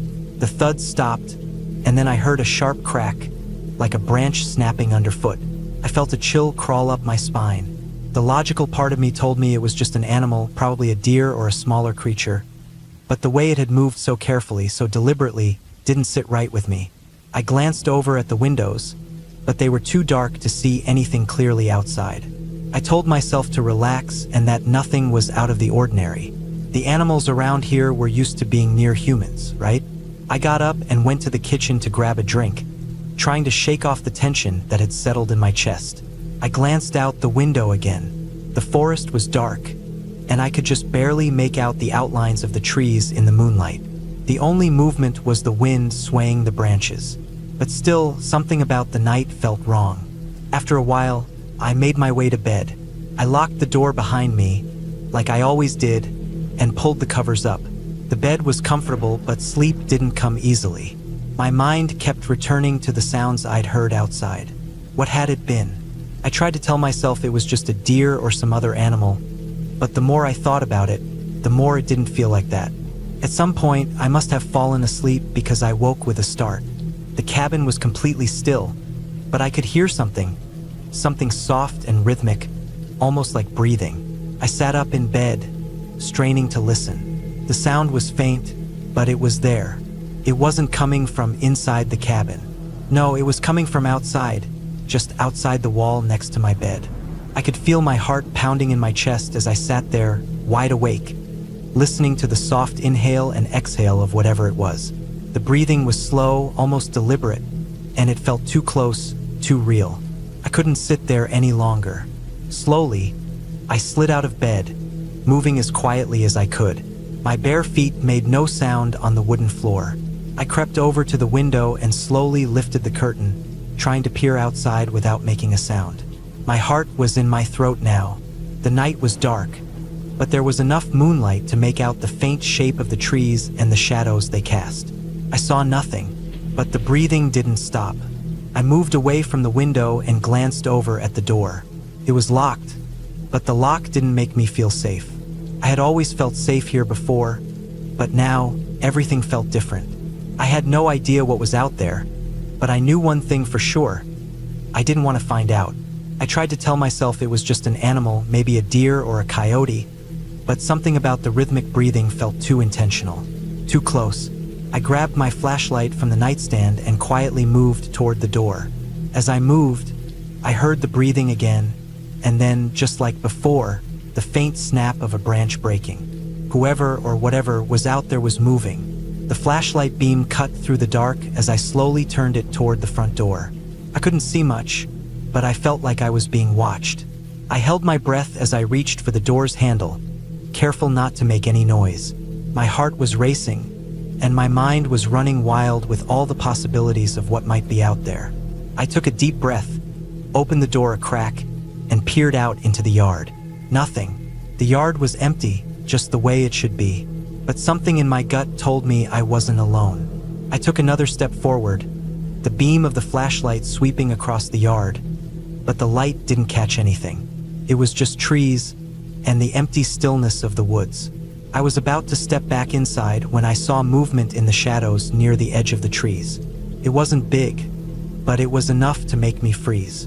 There, just barely visible in the darkness, was something crouching low to the ground, watching me. My pulse quickened, and I instinctively stepped back, slamming the door shut behind me. I leaned against it, breathing hard, my mind racing. What had I just seen? Was it a person or something else? I spent the rest of the night awake, sitting in the living room, the flashlight in my hand, watching out the windows. Every time I heard a sound, I tensed, waiting for something to move just beyond the edge of the light. But nothing happened. By morning, the air had a familiar stillness to it again, the kind that comes with the end of a storm. I didn't leave the cabin until the sun was fully up. I spent the next few hours packing up and preparing to head home. The entire time, I felt like I was being watched, but there was nothing to see, just the trees and the endless woods. As I was locking up the cabin, I turned to take one last look at the surrounding forest. The place felt different now somehow. The familiar woods that I had come to love now seemed darker, as if they were hiding something just out of view. I didn't tell anyone about what had happened that night. It seemed crazy to try and explain the feeling of being watched, the slow, deliberate breathing just outside my window. I don't know if anyone would believe me. All I knew was that when I left the cabin, I left with a sense of relief, but also a lingering feeling that whatever was out there had been waiting for me to leave. Maybe it was just my imagination, or maybe I wasn't alone after all. I'll never really know, but as I drove away, I couldn't shake the feeling that something was out there, watching the cabin, waiting for the next time I decided to come back.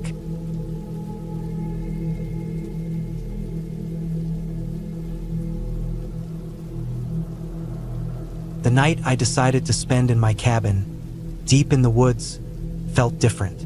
I'd been there a handful of times before, but this time, something felt off.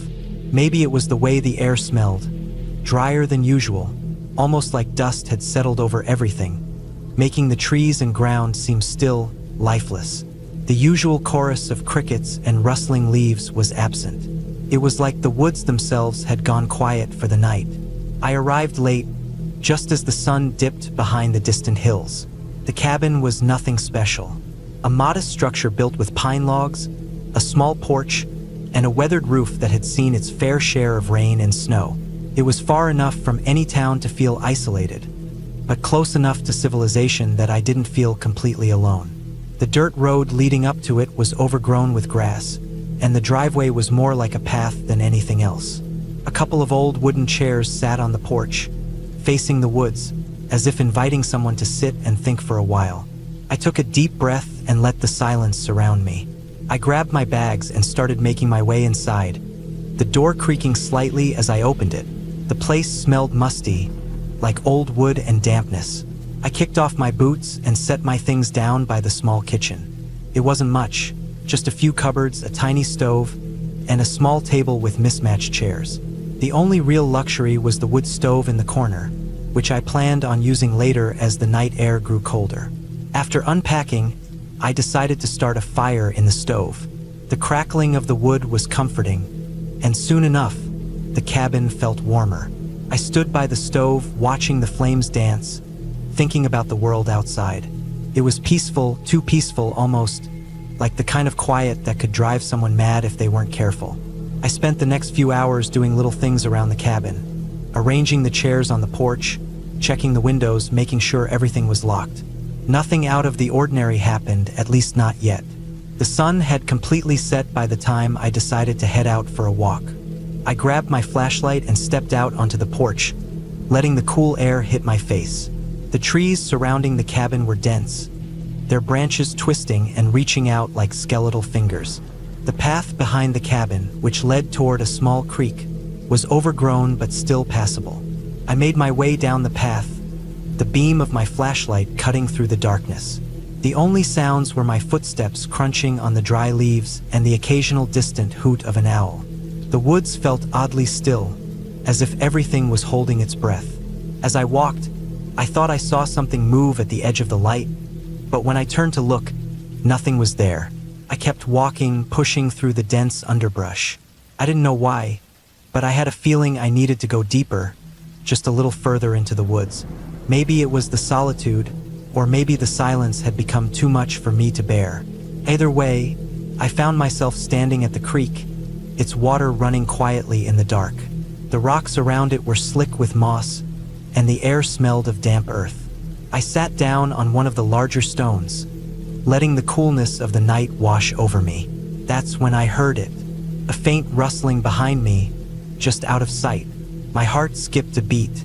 It wasn't the wind, and it wasn't an animal. It was something else, something deliberate. I stood up quickly, my flashlight shaking in my hand as I scanned the area around me. The woods were still, eerily still, but I couldn't shake the feeling that I was being watched. I stood there for a few moments, trying to calm myself down. I had no reason to be scared. It was just the woods, just the isolation getting to me. But something was wrong. I decided to head back to the cabin. As I walked along the path, the sense of being watched didn't fade.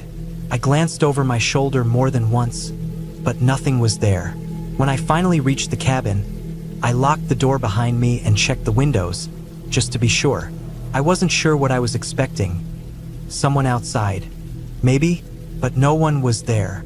The cabin was as quiet as it had been before. I decided to stay inside for the rest of the night, curling up with a book by the fire. The wind had picked up, causing the trees outside to groan and creak. Every now and then, the light from the fire would flicker, casting long shadows on the walls of the cabin. The noises of the night were more pronounced now, and I could hear the distant hoot of an owl and the occasional snap of a twig from somewhere in the woods. It didn't help that the cabin was so quiet inside. Each sound seemed amplified, like the whole place was echoing with memories and secrets. Around midnight, I decided to turn in. I blew out the lantern and climbed into bed, pulling the thick covers up to my chin. The room was cool, but not uncomfortably so. The bed creaked slightly as I shifted, trying to find a comfortable spot. Just as I started to doze off, I heard a faint tapping on the window. I froze. The sound was soft, almost like a branch brushing against the glass, but it didn't stop. Kept tapping, rhythmic and deliberate. I slowly turned my head to face the window, my heart pounding in my chest. There was no wind, and no tree nearby that could be causing it. I sat up slowly, staring at the window. The tapping continued, growing louder now, almost as if someone was tapping with their fingers. I slowly got out of bed and made my way toward the window, my footsteps heavy on the wooden floor. As I got closer, the tapping stopped. I stood there for a moment, my breath caught in my throat. I reached for the curtain, but my hand hesitated. I didn't want to look, but I had to. I pulled the curtain aside, my heart racing. Outside, the moonlight illuminated the front yard, the trees swaying gently in the breeze. There was nothing there. No figure, no shadow, nothing at all. I let out a sigh of relief and took a step back, my body still tense. I told myself it was just a trick of the wind or an animal brushing against the glass. But deep down, I couldn't shake the feeling that something wasn't right. I returned to bed, but sleep didn't come easily.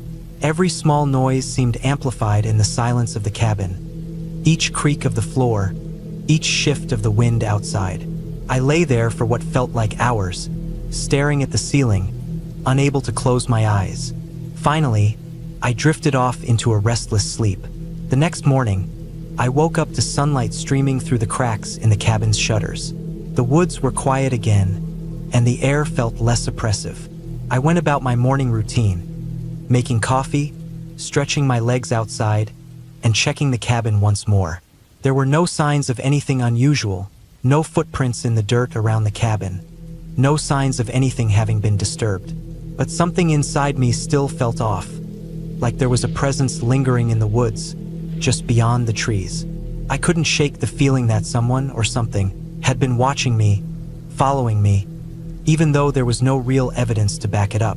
That afternoon, I decided to head into town for a bit of a distraction. As I drove down the dirt road, I glanced back at the cabin in the rearview mirror, the small structure barely visible behind the trees.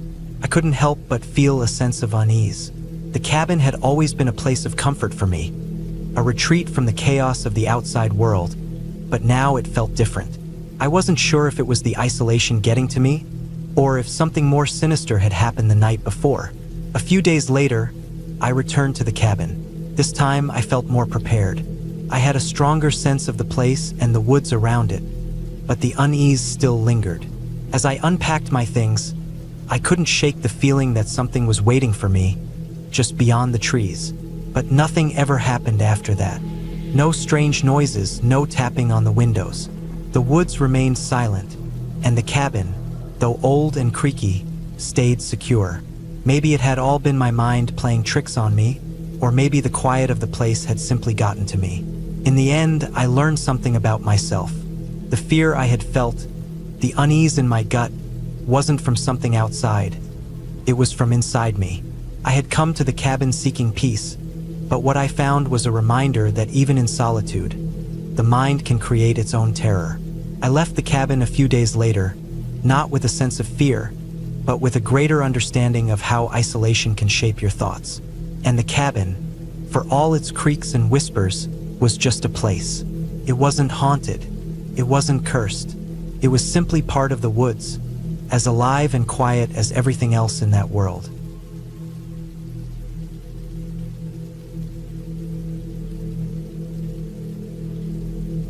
I was sitting in my hunting shack, the only place I could call my own for miles. It's tucked deep in the woods, far from any towns or other people, and that's exactly why I love it. It's a small, no-frills cabin made of weathered logs, a bit crooked from years of sitting there, surrounded by tall trees and nothing but the quiet sounds of nature. When I built it, it was supposed to be a getaway, a retreat from everything. I'd spent months clearing the land, hauling materials in by hand, and finally, I had a place where I could relax, hunt, and just disappear from the world for a while. The cabin wasn't anything special, but it had everything I needed. A wood stove for warmth, a small table, a cot where I could sleep, and a small window with a view of the thick forest that stretched for miles in every direction. I loved the solitude, the stillness of it all. It was my escape. That night, I was alone in the cabin. The last few days had been spent hunting and gathering firewood. I had a small fire going in the stove, the crackling of the wood keeping the chill of the early fall night at bay. The scent of pine and damp earth drifted in through the cracks of the old wood. There was a chill in the air, but it was a good kind of cold, the kind that made you feel alive, awake, like the world was quiet and listening. I had just finished making a simple dinner, just some canned beans and jerky, and was sitting at the table, the half-empty can beside me, when I first heard it. A sound from outside. At first, I didn't think much of it. Maybe it was a deer or something else moving through the underbrush.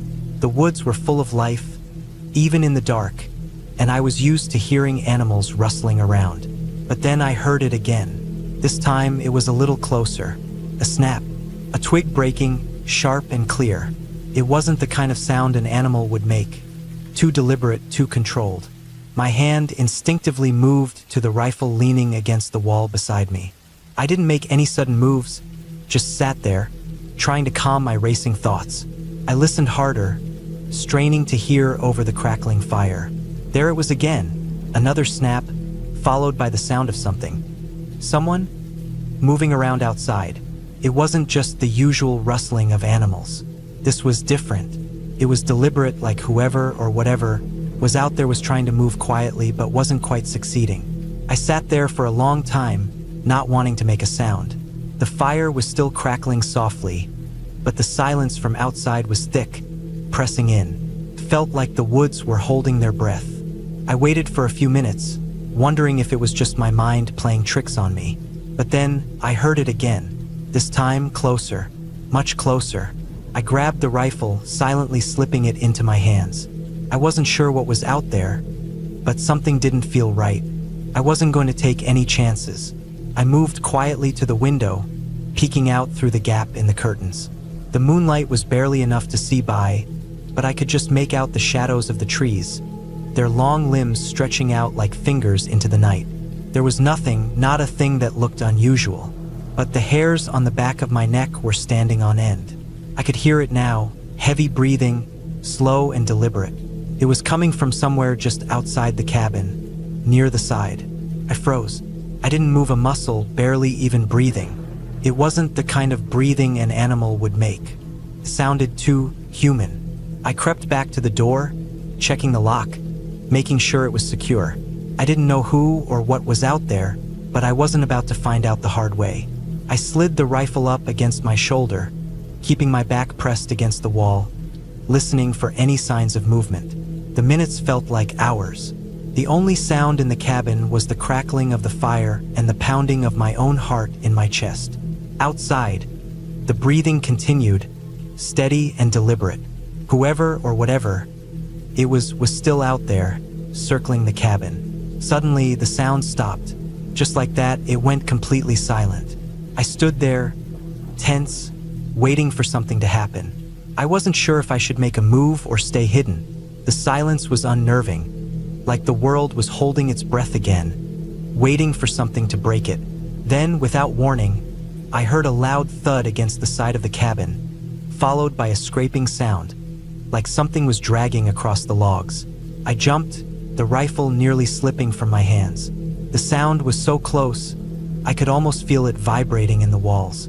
I quickly moved to the window again, pressing my face close to the glass, trying to see anything. It was too dark to see anything clearly, but there was definitely something out there. A shadow just at the edge of the tree line. I didn't hesitate. I threw open the door, rifle raised, and stepped out onto the small porch. The night air hit me like a slap, cold and biting, and I immediately regretted leaving the warmth of the cabin. But I wasn't going to let whatever was out there take me by surprise. I scanned the darkness, looking for any sign of movement. The forest was still too still. Nothing was making a sound, not even the wind. I slowly made my way around the cabin, moving cautiously, trying to stay low, keep hidden. The ground was soft under my boots, the smell of pine and wet earth filling the air. Then I heard it again, a soft, dragging sound coming from the far side of the cabin. I froze, my heart hammering in my chest. Whatever it was close. I could hear it moving around, but I couldn't see anything. I started to move toward the sound, my breath coming in shallow gasps, trying to stay as quiet as possible. My mind raced, trying to figure out what I was dealing with. Was it a person? A hunter who had lost their way? Or was it something else? Something far more dangerous? I reached the corner of the cabin, the sound getting louder, closer. I peeked around the edge, trying to see past the shadows. That's when I saw it. A figure crouched low to the ground, dragging something heavy behind them. It was just barely visible, a shadow among shadows, but I could make out enough to know it wasn't an animal. It was a person moving like they were sneaking, but they didn't know I was there. My breath caught in my throat. I didn't know who this person was, but I wasn't about to take any chances. I raised the rifle, aiming it toward the figure, my finger on the trigger. But before I could make a move, the figure stood up. The motion was sudden, and they turned toward the cabin, walking straight toward me. I could see their face now, illuminated by the faint light from the moon, and for a split second, everything in me froze. The man's face was gaunt, his eyes wide and wild, like he hadn't slept in days. His clothes were torn, and he was covered in dirt and grime. He looked like he hadn't seen civilization in a long time. I didn't know if he was dangerous, but something about the look in his eyes told me he was. He wasn't here for a friendly chat. I backed up slowly, keeping the rifle trained on him. My fingers were trembling now, my whole body shaking from the adrenaline. But I didn't dare lower the rifle. The man stopped just a few feet from me. He didn't speak, didn't move. He just stood there, staring at me with those wide, crazed eyes. It felt like hours passed in that moment, though it was probably only a few seconds. Couldn't move, couldn't speak. The only thing I could do was keep the rifle steady, hoping I wouldn't have to use it. Finally, the man took a slow step back, his eyes never leaving mine. Then, without a word, he turned and disappeared into the darkness, vanishing into the woods as quietly as he had come. I stood there for a long time, rifle still raised, waiting for him to come back. But he didn't. The woods were quiet again. I never saw that man again, and I never figured out what he was doing out there. But after that night, I made sure to lock the door every time I went to bed. The feeling of someone, or something, lurking just outside the cabin stayed with me for a long time. The woods were never quite as peaceful after that, but I never left. My hunting shack remained my retreat, my place to get away from the world. The man who had been out there never returned, and over time, I learned to shake the feeling of being watched. I never let my guard down again, though. The woods are a strange place, and I learned that night that you can never really be alone out there. You just never know what might be lurking in the darkness.